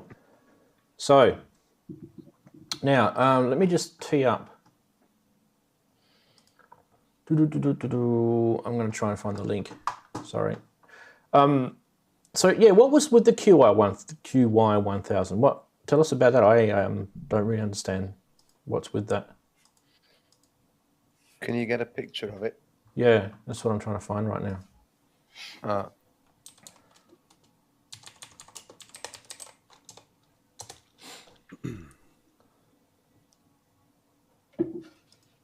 Yamaha. Oh yeah, this thing. Oh yeah, we've shown this thing before. Yeah. Doesn't Eddie have one of these? I think Eddie's got one of these. As in F Rose, the guy that's quite regular on the show. I think this is what he's talking about. These were kind of like a MIDI / song / arranger type thing. Sasquatch, if I've got the wrong thing, let us know, but I'm pretty sure this is what you're talking about. Here we go. Do you guys remember these? Is that what you meant, Sassy? I reckon you did. Didn't they have some sort of card thing in them? Yeah, it's a smart media. On the side, it 3.3 volt smart media card, MMC. Yep. On the right-hand side, you can see the slot there on the right. I'll show you. I have one right here. Okay, cool. Hang on. I'm going to take this off. Wait. There. Oh, I knew someone had one. Yay! Okay, so how much do you know about this thing, Andy? The only thing I never mastered on it was the chord building section, which is kind of a nightmare. But otherwise, it's awesome. This was my original little portable DAW. I just take it everywhere to work, at lunchtime in the car, in the server room when I was bored, waiting for something to reboot or rebuild. I'd pull this sucker out and just it's polyphonic key bed, right? No velocity. I don't think it has velocity. I forgot, but definitely no aftertouch. But it is polyphonic. I think it's 3-note polyphonic, so you can do chords. Decent AWM sounds. I did a cover of some NXS stuff on here, and so yeah, it was cool. It's very nice. How many voices? You can add I added a Kenton spin doctor to it, so I can map the filter to the knobs and do filter sweeps. And with the battery pack, it was totally portable. So this is the 100. The 70s probably more popular because I see those more often. But I also have a QY20. I have a QY20 with the Novation, the old Novation dock keyboard for it. Before they made synths much, they made the peripherals and stuff. Is that the top of the range one? Is that does the numbers go up? Yeah, DOAC 16. 100 is the top of this style. Yeah, the 700 is the bigger one. That's more fancy and does a lot more stuff. Yeah. And of course, the RM1X is the groove box. The sampler. Oh, that's this one here. Yeah, okay. I remember that. Which is that one? This is the SU700. That's the 700. I was about to show a photo of it. Yeah, I remember that thing. Right, yeah. Oh, I actually lusted after that thing at one stage. And I think they have encoder problems like crazy. These really crappy encoders, and you got to replace them. Which is typical of a lot of Yamaha products of that era. Because my AN200 had encoder problems as well. No, the thing that I got instead of that, and it's kind of a bit of a sidestep. It wasn't like, oh, this is better or whatever. It was the RM1X. I got that instead of that. I have that over there somewhere. Because someone said to me the RM1X, this is at the time, this is probably like 2005, I don't know, whatever it was. They said, the RM1X has got a really, really, intuitive sequencer in it, and it's got, good, track development and song mode and all this sort of stuff. And I never really gelled with it. I know a lot of people like it, but I never really gelled with it. Watch the Audio Pills Bad Gear episode on it. He actually makes it sing pretty well, but I don't use mine that much. It's very cool, but compared to like an Electribe ESX EMX, it's a lot harder to use. I sold mine many years ago because it just sat here and collected dust. I didn't use it. So, I got it for like $200, so I'm not going to sell it. So yeah.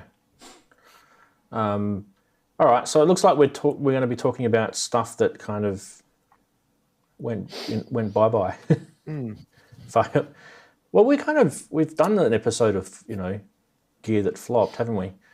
But synths that have kind of disappeared into the ether, rare synths. I don't know. It's a good one. And we just showed the Timberwolf, didn't we? Well, synths were really popular, but now sort of hardly ever get a mention these days. I mean, oddly enough, I was thinking about things like the JV 1080. There was a time when you couldn't move for those things. They were in everybody's rack, and now, nobody ever really mentions them very much. And I think it was you, Ranzee, you made a comment about being able to pick up rack gear for really cheap prices now, depending on what it is, of course. But I think it was some of it's really well. Yeah, Wags obviously he requires it to be 19-inch rack mounted, but things like the JV 1080, they're not particularly expensive anymore. When you think how expensive they were when they came out, you can pick up a JV 1080 for a couple of £100. Been seriously tempted to do so, but never quite pulled the trigger on it. If you actually pulled the 19-inch racks out of Wagoo's house, it would all fall down. The roof would just come, the whole house is actually pulled up. Structural. He has a Corinthian tops to it, so there are columns. So. Yeah.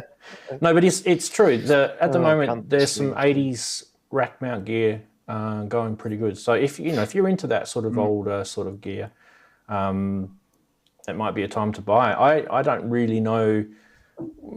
There's a few things that I would like. Like I'd love a harmonizer or something like that, Eventide stuff. I'd love to get my hands on that sort of stuff, the H9000s or whatever they're called. You were talking about dead synths. This one lasted about a year. What is this? And I'm Audio going to be Venom. showing that before, yeah. Yeah. And you can't actually fix it Yeah, at the all, can Roland you? EG101. I think it was EG101. Is that groove boxy thing? EG. Yeah, with the two big speakers out the Yeah, side. yeah. We showed that on our EG, Gear That Flop show. 101, yeah. We showed that on our Gear That Flop show. That's right. Um, Wasn't it an MC505 with speakers, basically? it was, yeah. Yeah. Yeah, because I think it's it even funny- had a D-beam as well. It did, yeah. We'll have to get one D-beam. Look. Hey, I bet they're not there. to Love the pick up. D-beams. Well, are they? Are they? Can you pick them up? Can you pick Might it up become on the very D-beam? rare. Isn't that sort of form of telekinesis? Oh, picks it up. Oh, go back down. Okay, take it. I want to kind of find it because we kind of showed a bit of that gear that flopped last week, didn't we? We're looking at the Google glasses and stuff like that. Wagyu's just said they don't quite reach the ceiling. He's denying all Yeah, he's architectural lying. responsibility there. He's He'll lying. get there. Don't worry. He'll get there. So these are some of the things that we showed in the gear that flopped, right? Oh dear, that thing. we Oh, showed boy. the Rhythm Wolf. That's I even actually more pulled my sad. rhythm wheel out the other day. Oh, I have that too. Those are funny. You also, Eddie's got everything that's in this show. I have that too. Yeah, that's what I Got that as well, yeah. This is what Darren was talking about, this thing. Yes, Oh, that's it. Yeah. Yeah, we talked about this. Yeah, it's got a D-beam. There they are. There's the two little beady eyes pointing at Yeah, you from the Right top. in the middle. Like, I mean, I've never seen one in person. D-beam Yeah. right in the middle. In other words, that's the prominent thing that they want you to use. I remember having a mess about in one of them in a music shop when I was getting my Akai S3000 XL, and Wow. I think they'd come out around similar time or after. Hey, FM. We mentioned stuff. the 707 with David's. There's David's photo, the pink version, Yeah. and then we actually lovely- mentioned that on the lovely Gear photo. That Flop show. Yeah, I want to try and find that Easter egg show. Oh, you're muted. Me? Who's I don't know what's muted? going on. I'm not muted. No. It's not alright. You muted. cut out for a sec. You cut out. It's alright. I promise I didn't It's that cut out. squashy you're chomping on. It's affected your hearing. Yeah, it's all. No, it's all that some lollies. Haribo. It's all the lollies.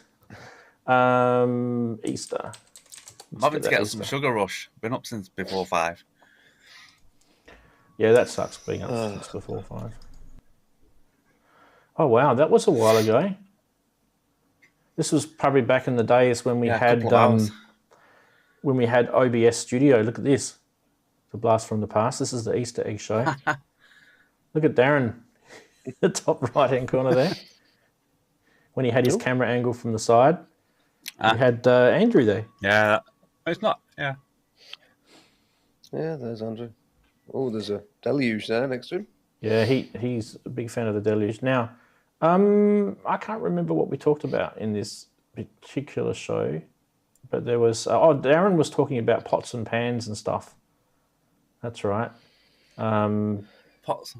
Was that was that my thingy video? But Yeah, you sampled a whole bunch of stuff. That was really good, that. That was really good. Yeah, I don't think there's anything to show. I think it was just us gas bagging, but there was a lot of talk about Easter eggs and synths, which I thought was a good topic. But because we've already done it, if you want to find that one, it's episode number 55 of Synth Geekery. That's an old one, and the where was it? The other episode that we were looking at was called Gear That Flopped. I think I mentioned it last week anyway, so you guys can check that out. And I've forgotten to record the show again, but it doesn't matter. Hopefully you won't get a copyright sting and we'll download it before it should finishes. do Gear that should have flopped. Gear that should have flopped. Now, I haven't funny been paying that- attention to chat, so I do apologise. So if anyone's mentioned my name, between Synth Addict, Wagoo, and Kent Spong, I think they own all the synths in the world. Yeah, I think if you put them all together, that it would probably reach the moon. Question is, does Kent actually own them? I only by the fact that they're on his premises. I think they belong to other people in reality, don't they? Those machines that are at Kent's works. But yeah, it is quite amusing when I've got 3 of them in the toilet. Yeah, he probably has. Doke 16. Hey, you're talking about white synths. The Emu This looks racks beautiful have white. Easter colours. Just hold that up for a sec, Andy. So the Emu racks had Easter colours. Oh yeah, that's the micro. This one's beautiful in white. Oh yeah, the Yeah, SE. microbrutes. Yeah. Very nice. Good stuff. Yeah. The little patch sheets that they gave for that were cool too. You got little patch sheets. Yeah, and this model came with stackable cables because it's a special edition. Oh, Do you still have those? Yeah. I do. I even have the patch sheets. Good. Good man.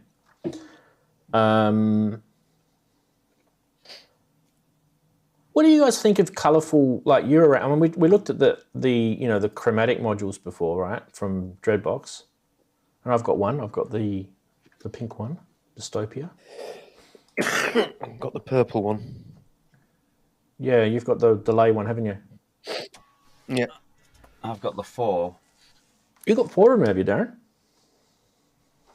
Yeah, I've got the pink, Which ones have purple, you got, blue, Aaron? and sort of turquoise. Oh, blimey. Yeah, So the oscillator. Pink, purple, blue. Pink, purple, blue, and the Which ones have you got? turquoise. I can't quite see the names, actually. Oh, they're there. So Yeah, all except Ataxia, for Dystopia. red and orange at this end. Yes. Yeah, the So you first don't- 4. So you don't have Dystopia or Utopia? Okay. Oscillator, filter, No. the Delay. envelope generator, and the delay. Yeah. Yeah. Hysteria. They've yeah. got more now, don't they? I Yeah. thought they had more than this now. Yes. So they do. there's a carpet They have strong the one, and, there's a, Yeah. yellow one. and they've got a very green Yeah. one. Do. Check my Asio said Ranzee, check message about White Voyager. Oh yes, White Voyager. There was indeed. I need to scroll up. How far do I have to scroll up? I'm Check my scrolling, I'm message scrolling. about White Voyager. I can't see it anywhere. No, I can't either. No. Or was it in a? Where did he post it? Asio had. Did he post it in the chat, or was it on Yeah. Was it anywhere else? Facebook, can't- Discord? I can't see it. Look at 15 things at once. Yeah, I've got like so many monitors here. It's not funny. It's like Grand Central. Sorry, we've got to take this off the screen. And Andy's just getting something. So what I was going to ask is, looking at Eurorack stuff, right? So, I mean, there's just pretty much grey, silver, black. Doesn't look too bad. It is kind of colourful. I know there's a lot of people that really are into making Eurorack look, kind of funky, right? So that they're sort of colour matched and things like that. Now, I want to show you guys a photo. I don't know if I really would be allowed to show this, but I'm just going to take the risk anyway. It's not a video. It's a photo I've taken of Andrew Hung. How do you pronounce his name? I forget now. Sorry. Andrew Wang's. Yeah, that's him. It's big white modular. Yeah, just let me show you guys this, because this is a thing of beauty. And I've got a few photos of this. I just took it with my phone when I was watching it during the week. He had some guest over where he was showing how you could plug a guitar through it. But have a look at that modular system there. Isn't it a thing of beauty? I've got some other photos I can share with you guys. Let me just grab. This one's kind of a better. It gets quite a bit sent to him, though. Apologies to Andrew if you don't like me showing screenshots of your video, but it saves me getting a copyright strike, right? So that's kind of like a back view. But in a way, he's kind of semi-color coordinating it, I've noticed, because he's got a lot of silver stuff together, a lot of white and silver stuff together, and the black stuff is kind of together. Well, he's got a hair mod down there. Let's have a look what they've got. Rainmaker. Oh, you can see more on this one. Yeah, you could go on forever. Yeah. Anyway, that was a good video. If you, I mean, I don't usually promote successful YouTubers as it is anyway, but that was actually a good video. I enjoyed that, and he was basically using a guitar as an oscillator. What's that? What does he say? I think, what did Sasquatch say? I can't see now. Where's he gone? Oh, is he only alone in hating Vegas lighting? Was it? What is it? I'm sure he said something like that. My screen's not scrolling. Sasquatch, you're not alone in hating Vegas lighting. What's Vegas lighting? Oh, is it the LED strips or something? Is that what they're talking about? Either that, it might be something like the Roland TR8 or the MX1. Ah, yes, that you can see modes. That you can see behind I'm me. Guessing that. Yeah. But you can turn that off, right? You can turn that off. But the reason why, and some people might sort of argue that this might be stupid, but the reason why Roland put that in there is to stop any of those LEDs from burning the pad or anything like that. It keeps it sort of flowing. I don't know, it's a bit like a screensaver in the old day, but I don't know, it could be complete BS as well. Who cares? But yeah, you can turn that off. It's no big deal. Where did Bert's comment go? Did we catch it or not? It was asking how he posts a URL. So I said he can send it to me on Facebook Messenger, and I'll. Oh, okay. Yeah, we can do the same to me, or he can do it in Discord if he's in Discord. Oh, hang on, someone's in Discord. Where are we? I have Easter colors in my modular. All those cables. Yeah, I was just having a look at mine and thinking, yeah, it's very colourful. Hang on, let's go to this. Sorry, I was getting this. Some of these are glow in the dark. I should go turn the lights off, but they're pretty cool when they glow. Glow in the dark. I haven't got that far to get back. I've got I a always gold want ones module too. that actually light up, you know. Yes. While you guys are at it, that is the Discord link. If we talk about Discord every week, and sometimes people say, "What is a Discord link?" That's the link to go to a Discord server. If you do want to post links and you want me to put them into the show, that way I can moderate the links before I just click on them blindly. And also you have to have kind of moderator sort of access in the chat to be able to put links in. It's just a standard YouTube thing. But Discord, go for it. Chuck it on. It's free to join. Right. I kind of feel like we're going all over the place here. Where were we up to? Well, we weren't up to anywhere.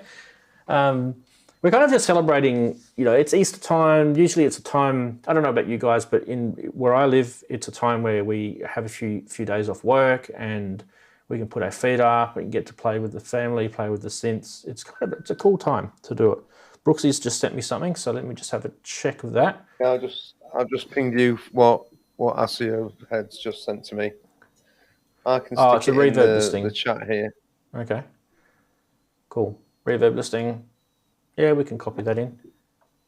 Oh, Mogafogas. Yeah, we were talking about these. We were talking about these the other week.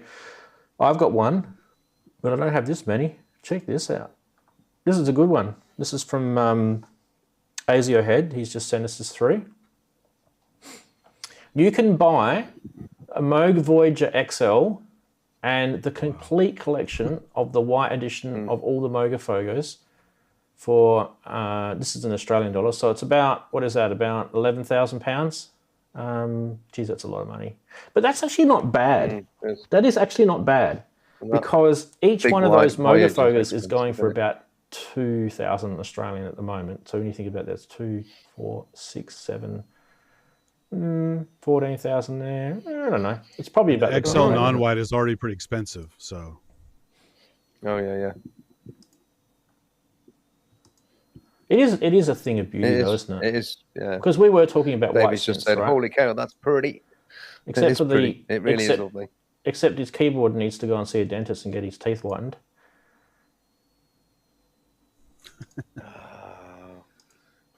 I'd love to get a TI Polar to go with my TI rack. Guys, this is the best part of that purchase right here. Right here, that you can have messy cables. Fantastic. Oh, it's got the rack kit on it. Cool. Oh, that's always nice to have. Those rack kits are handy. So what have we got? We've got the 108M cluster flux the 104M analog delay. There's different versions of these because there's also a Z or Z version of the delay as well. Low pass filter, which is always good. Ring mod, MIDI Murph, 12 phase phaser, which is the one I've got.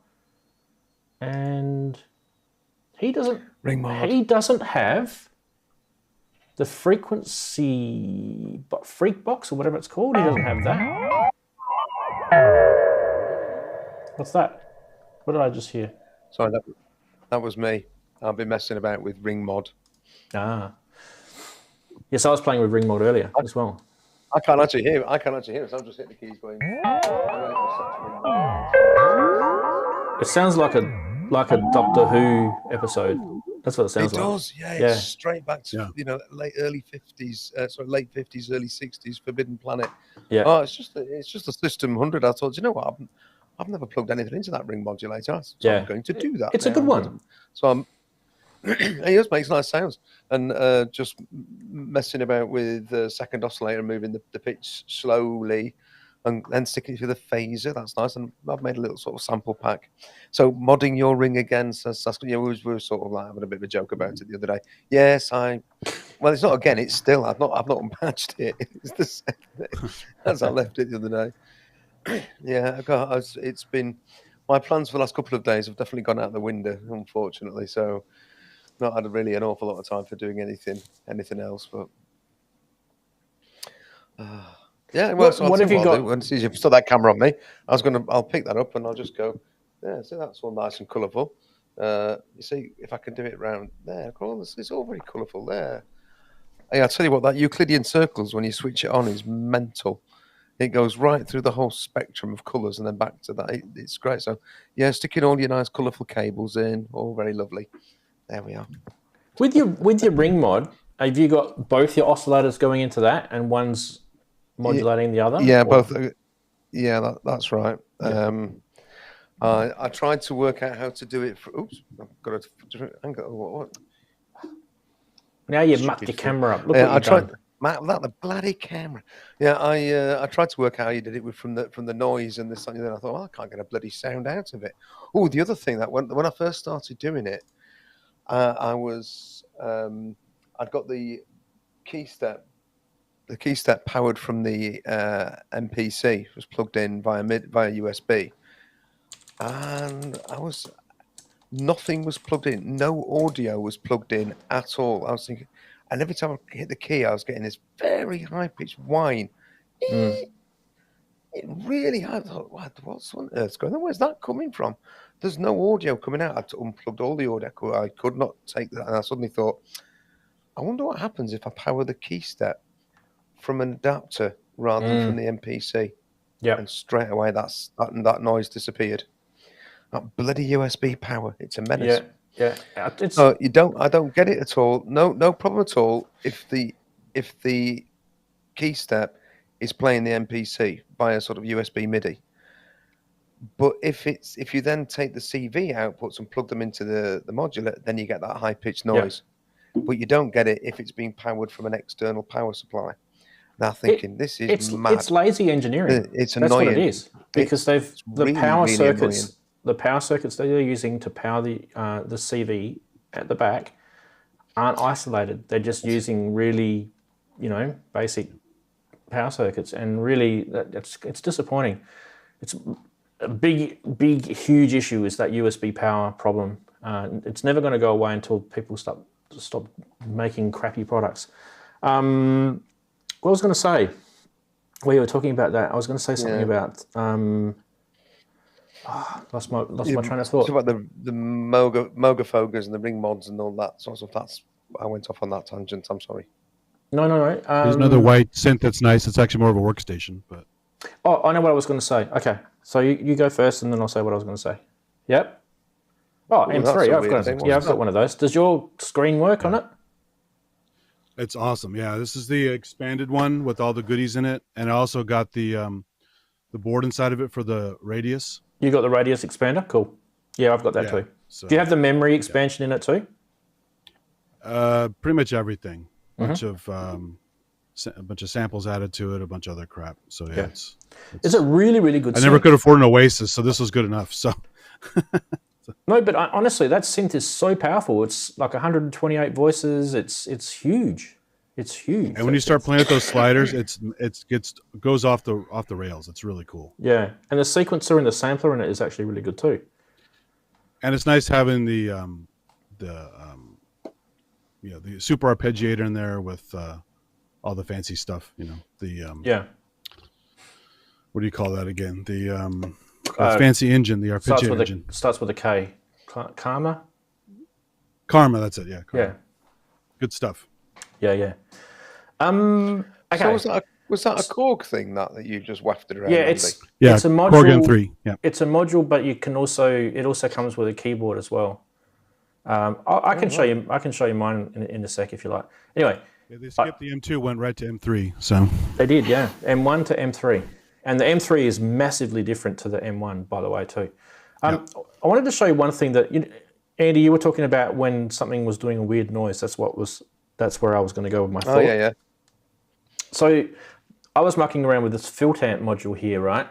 And for some reason, I thought I was about to send this back to Behringer thinking there was something wrong with it. I must have accidentally knocked this amplifier gain knob just slightly like that. I must have just accidentally knocked it really bad. Mm-hmm.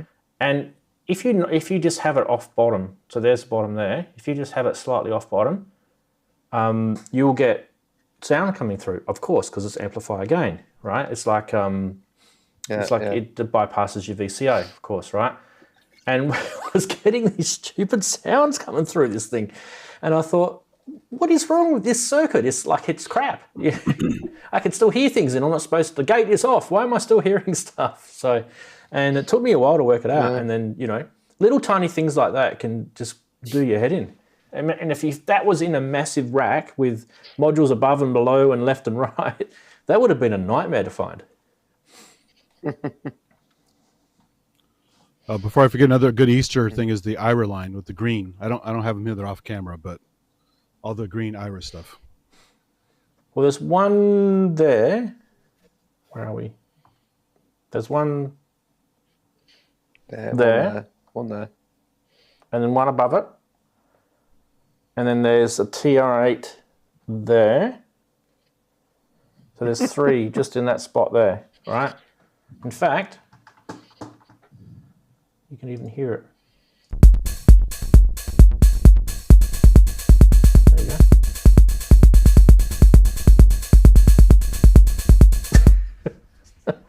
Oh, he's dancing again.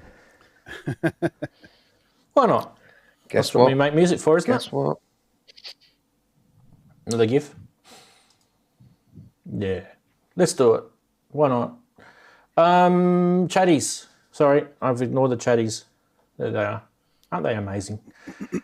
Yes. So Easter time, like I was saying before, is a time for us to relax and put our feet up. If you do get if you're lucky enough to get some time off work, enjoy your Easter time. Get synthy, get family time, whatever you can. Do a bit of both. Maybe pull out a synth like what Andy's been doing. Andy's been pulling synths out that are kind of rare and kind of quirky. Pull one of those out and plug one of them in that you haven't done for a while. Plug it in. Watch them leave the room. Watch your family leave the room. Well, that was the point, wasn't it? Leave me alone. Yeah. Mm. So that was kind of the whole point of Easter, was to sort of inspire, if you're not inspired, inspire you somehow to do something synthy for yourself other than just watch YouTube videos. Get off YouTube after this show and do something synthy. Maybe even write a track. Hey, look, it's not hard. Write a track, just hit record. That thing that I was doing before. I saw something funny in the chat. A guy was talking about loading PDF manuals on his iPad to read during Easter. Yep. So he can get away from the family, kind of, sort of. It's kind of like Scotty reading his technical journals in Star Trek. So. Yeah, that's actually a really good idea. I don't know if you guys do that, but I use Dropbox on my iPad, and I upload all my PDF manuals into Dropbox, and then bang, it's straight into, just open them up in your iPad. If you've got a synth that you need to do something with, you don't have to kind of fumble around for stuff. It's easy to find. So You don't have to have an iPad either. You can use it on a phone, I guess. If reasonably large screen phone would probably do you. But I kind of feel an iPad's better because you can sort of sit it to the side and still read it. You know, old people eyes like I've got. Yeah. I found out today that you can get these drops for your eyes, and I don't know if it's a scam, you know, one of these typical social media scams or something that, you know, when you get older, you lose that close vision, so you've got to use magnifiers to sort of help you read things up close, and apparently you can get drops now for your eyes that sort of last for 24 hours, and you don't need any glasses. Autofocus drops. I have no idea what the hell they put in them. So it basically constricts your pupils, so it's like a pinhole camera, right? Maybe. It says it still lets you see normally, like you're still able to drive and things like that. So it could be a scam. I don't know. I just read about it yesterday, and I thought, ooh. Because I'm often changing glasses now, and I do have multifocals. These are multifocals, but they don't work in every single, you know, there's only 3 lenses in there, so they don't work in every single situation, and they have a peripheral, you know, so if you look at one of these lenses in, you know, not the whole glass all the way from left to right in each eye has the lens in its correct spot, if that makes sense. So you actually have to turn your head. You have to do that thing where you look like this, look up, and yep. You do. These glasses that I'm wearing right now, these are called computer glasses. So basically everything in front of me is all nice and crisp and clear. But if I was to turn around and look at something back behind me, that'll all be blurry. So these ones are good for doing the show on because I can see everything nicely. But that's the life of being old and failing vision. Yeah. I reckon in the next 10 years, this will all be even worse, and I'll have these massive thick things on. I've working in IT all my life, from like the late 80s all the way through to now, and having computer screens in front of me every single day for the last 35, nearly 40 years, whatever it is, has probably been the reason why I've got bad eyesight. Another good reason to use more hardware. Yeah, exactly. Yep. What was that synth that we were looking at the other day that had the big screen on it? The Waldorf one. The new Waldorf one was pretty cool. Oh, the Quantum? Yeah, but the new one. Oh, the one they had a module turned into a keyboard, the Iridium. Yeah, that's the screen on that is pretty decent size, like a pretty decent, and is it a touch screen as well? That sort of thing. The thing that you were showing the M3 before, that was a pretty decent screen on it for a synth. For the and it's a touchscreen mode as an XY pad, just like on the V-Synth XT. David wants me to buy the Model 15. Good on you, David. Yeah, like where? What? I'll just go out the backyard and pick some money off the money tree. Why not give us a blast of Cresshead's latest tune, youtube.com? All right. Does Cresshead give me permission if I get a copyright claim?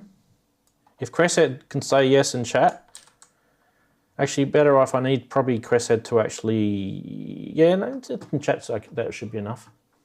If Cresshead says yes, I have permission to show his tune, I'll play it.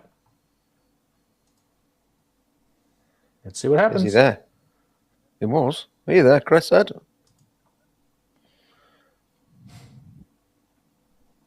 It's an Tell me to plug his book again on Amazon. Ooh, it's an official music video. I don't know if I'd be allowed to do that anyway.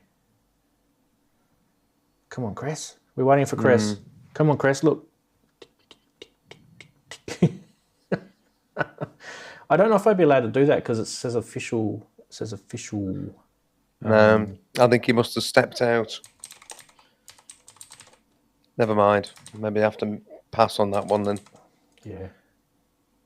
It's quite cool. It's quite a sort of indie jangly guitar-y sort of track, actually. It's worth a listen.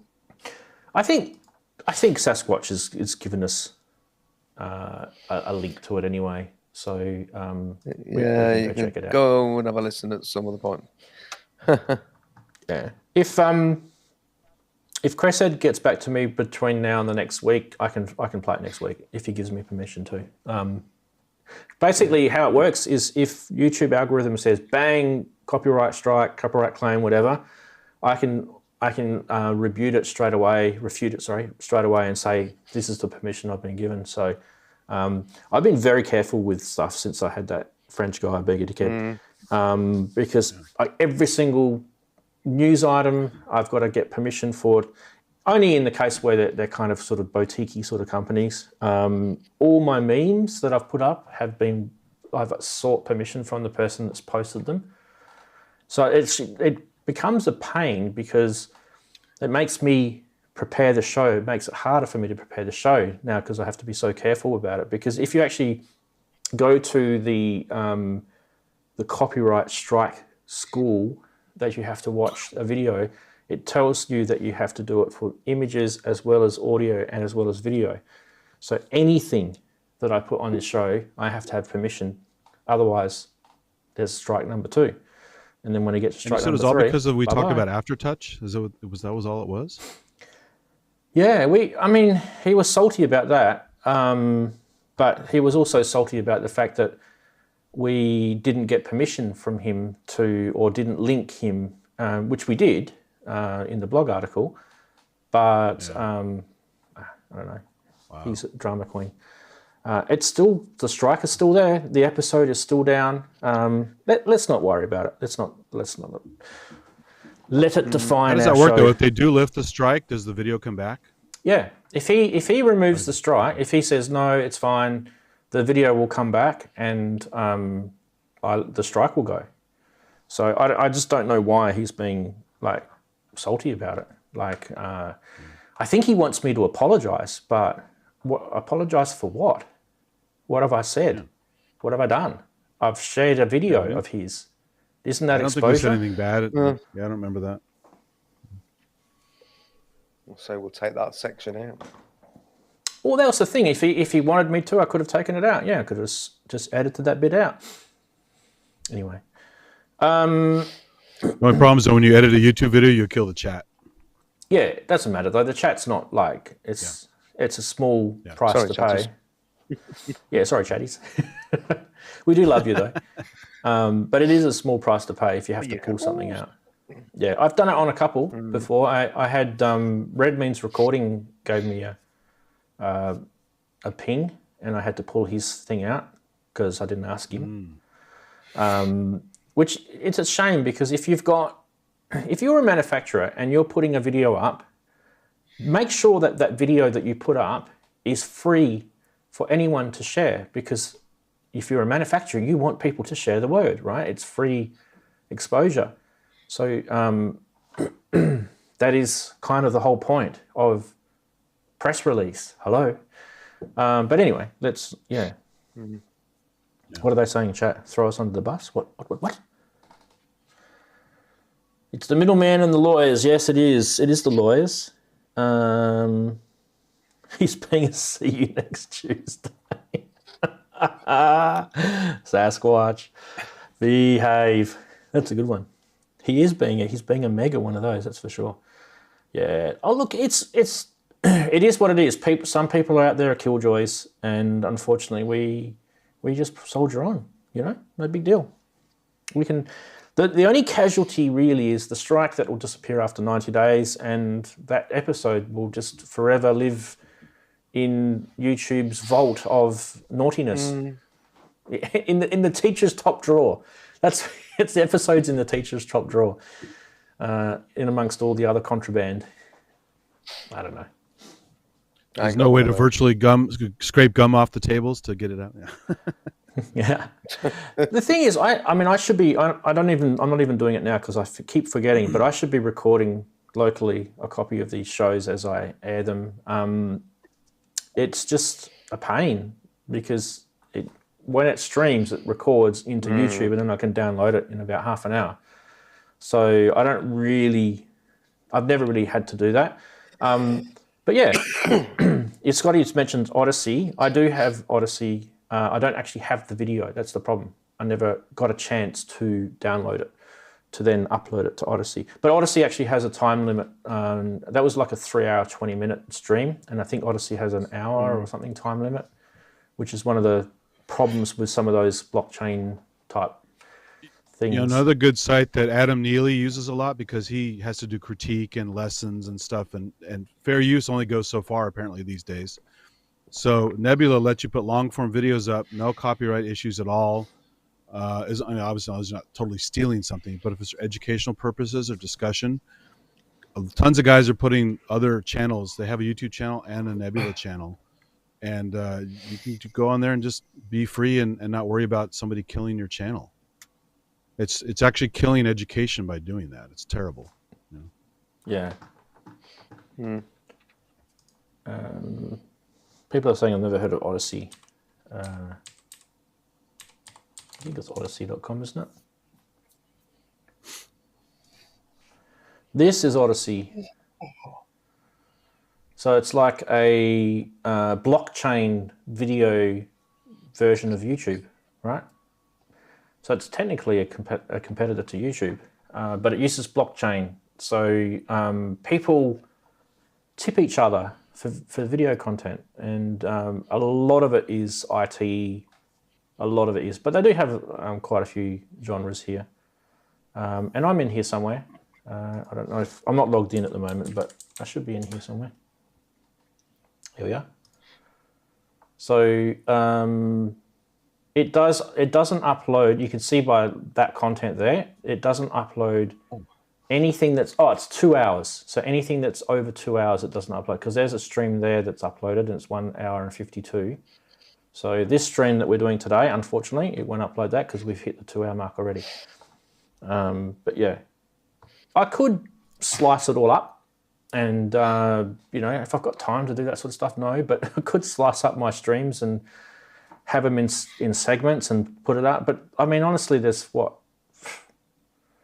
one view, if you look at that, there's 3 views, 5 views, like there's no one there. It's kind of non-existent. It will these sort of things will probably grow. I'm not sure if Odyssey's the way to go. Nothing against them or anything. I feel that there's going to be the world moves when things become too difficult. So the world will move away from, just like MySpace died. Eventually the world moved away from MySpace, right? So eventually the world will move away from YouTube, I think, unless YouTube changes. I think Facebook's probably on its way out, the way I'm kind of feeling. A lot of people are sort of, I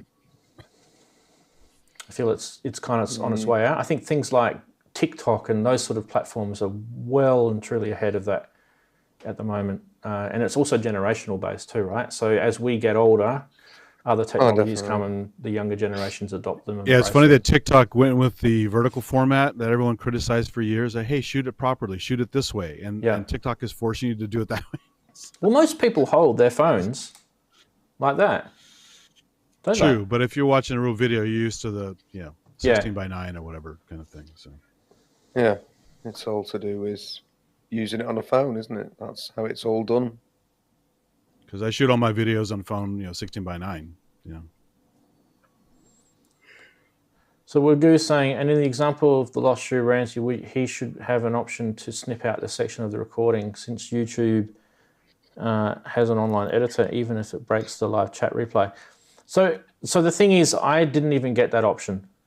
They just completely just went boom and removed the show, removed the whole video. So in the past, I've been given options to remove it. You literally just click a button and it says remove it. But yeah. He's just being spiteful. Lady Aptitude said, hold on, Elon is going to save Twitter for us. Hasn't he just like always wanted to own it? I think that's his problem. He's always wanted to own it. I think he doesn't he own a fairly decent share of it now though? I don't know what is his infatuation with Twitter. It's a weird platform, Twitter. It's kind of I know there's a lot of people. Elon gets all this credit for inventing stuff. He's really just a marketing guy with lots of money. He really hasn't invented anything. If you look into the details. So. Well, he's put things done well on together. He's put. But he's not a founder of Tesla. Together. It was a legal case. He got his name put on as a founder when he kicked the guys out. So Well, I mean, that's what he's going to go down to being as, though, isn't it? Regardless of whether it was true or not. I mean, but we've got, look at the mouse that Apple used. You know, there's all sorts of, you know, there's plenty of examples of this over the years, right? Operating systems, Microsoft's MS-DOS, where did that come from? You know? But at least you know the story. A lot of people don't know the story of Tesla and those poor guys that got ousted. So it's pretty bad. Yeah. Well, I think a lot of people do. A lot of people do. Yeah. Yeah. All right, David, see you later. Thanks for joining us. There's one of the channel members just said he's got to run. But thanks for your assistance today with the price watch. They were good, those ones. Also for Manny as well for the two things that he contributed to the show today. First, obviously, the beautiful Name That Synth rendition, which he's got complete bragging rights for, and the other one was the 2500. Wow, wasn't that a lot of money? I bet you no one ever thought that would ever go for that, hey? I know the CS80s are getting up there too with those sort of prices. Wow. Yeah, dear. Not much more we can say about all of those things. Very few of us are in the position to even think about owning one of those. Yeah. I bet owning one's a pain in the bum as well, actually. I mean, I bet it may say it's in full working order, but how long will it stay in full working order? And how much will it cost you to get Kent to come round and fix it? Well, yeah. Or to take it to Kent. Send it to Kent from Australia. Well, quite, yeah. Yeah, Kent. No, it becomes silly, doesn't it? If anything, at the end of watching today's stream, hopefully all of you who are watching it will have some inspiration to go and do something synthy or sequency or drum machiney or whatever, musical at least. So find some time during this lovely weekend of ours that we can hopefully squeeze a bit of music out in your studio. Thanks to Lady Aptitude for those nice words. She says, I hope that Easter Bilby brings you PWN. I like that. Easter Bilby. I'm probably gonna have some chocolate tomorrow. Bugger it. Who cares? Sit down and have some chocolate. I do like chocolate to be kind of, you know, none of this kind of mass-produced sugary stuff. I like it to be real sort of chocolate though. So I'm a bit of a chocolate, like 70% cacao. Yeah. Yep. It's a bit like when you start drinking coffee. Or 90. People sort of drink these really sugary, full of milk coffees, you know, these days, and it's just not coffee. People who don't like coffee. Yeah. Wow. Just have an espresso. Well, to be fair, Starbucks isn't so great without adding something to it. So yeah. Oh, look, those drinks are in their own right. They're nice. Then I'm not saying they're not nice, but they're not really true coffees, are they? They're just flavored milks in some sort of fashion, aren't they? Yeah, but I don't mind them. I will still have like a cappuccino, or we have this type of coffee in Australia called flat white. Have you guys heard of that? It's like a cappuccino, but it doesn't have the froth on top. So you take that, the chocolate sprinkled froth thing off the top of it, and it's still got the milk and the coffee obviously in it. So it's pretty much the same as a cap, but no froth. And we call it a flat white. If you ever come to Australia, try a flat white. You'll actually like it. It's not bad. Nothing wrong with milk in coffee. I'm not saying that it's bad. I'm just saying a true coffee is just an espresso, a little bit of water. Try it. Try it with a proper ground bean. Go find a nice Arabica bean somewhere at a shop and say, give me an espresso. And if you don't like it, then espresso. Sorry. Getting late here. It's nearly midnight here. Yeah, sorry, Jim. But yeah, that's what I meant. Anyway, we're going to wrap the show up because I want to go and do some stuff before I head off to the, I don't want to trip over the Easter Bunny here in Australia because he might be sneaking around putting us in places and stuff like that. So many thanks to all these people around me here. Fantastic to have you guys here. So Darren, Andy, and Andrew, all awesome to have you. Thanks, Andrew, for even, you had a busy day today. You didn't even need to come. Obviously, it was nice. I'll be heading back over to Rotherham in a couple of hours. I'm going to go and jump into bed. Actually, I have a couple of hours kip. I think it's just been a mad couple of days. Now, me and Grace did have plans to sort of do another jam tonight, but that's not going to happen. We're not doing that, and Grace has only just got back from working in London, and so that's had to be put on hold. So there won't be another one of those for a couple of weeks yet. So that's a shame because we've enjoyed doing them. But I will have a noodle about in here. I'll keep messing about. So. Yeah. Thanks, everyone, for being part of the show in the chat. Thanks, Magoo, for the chuff. Another chuff of 10. Some Swiss francs. It's nice. Thank you very much. Darren, yeah, Wags don't eat too many of those squishies. I've had them all. They've all gone, so I won't be having any for Easter. They're now actually, you can now just get them in the normal section in our supermarkets now. They used to be in the international section under the British aisle, but now they're completely here. Get on the swizzles. Probably because I buy them. Andy, thanks for getting up early, mate. Hope it hasn't ruined your weekend too much. No, it's always worth it. To be honest, this week was so horrible, and I have to work all weekend patching servers. This is my whole highlight. So thank you very much. Oh no, you are the highlight. You are the highlight.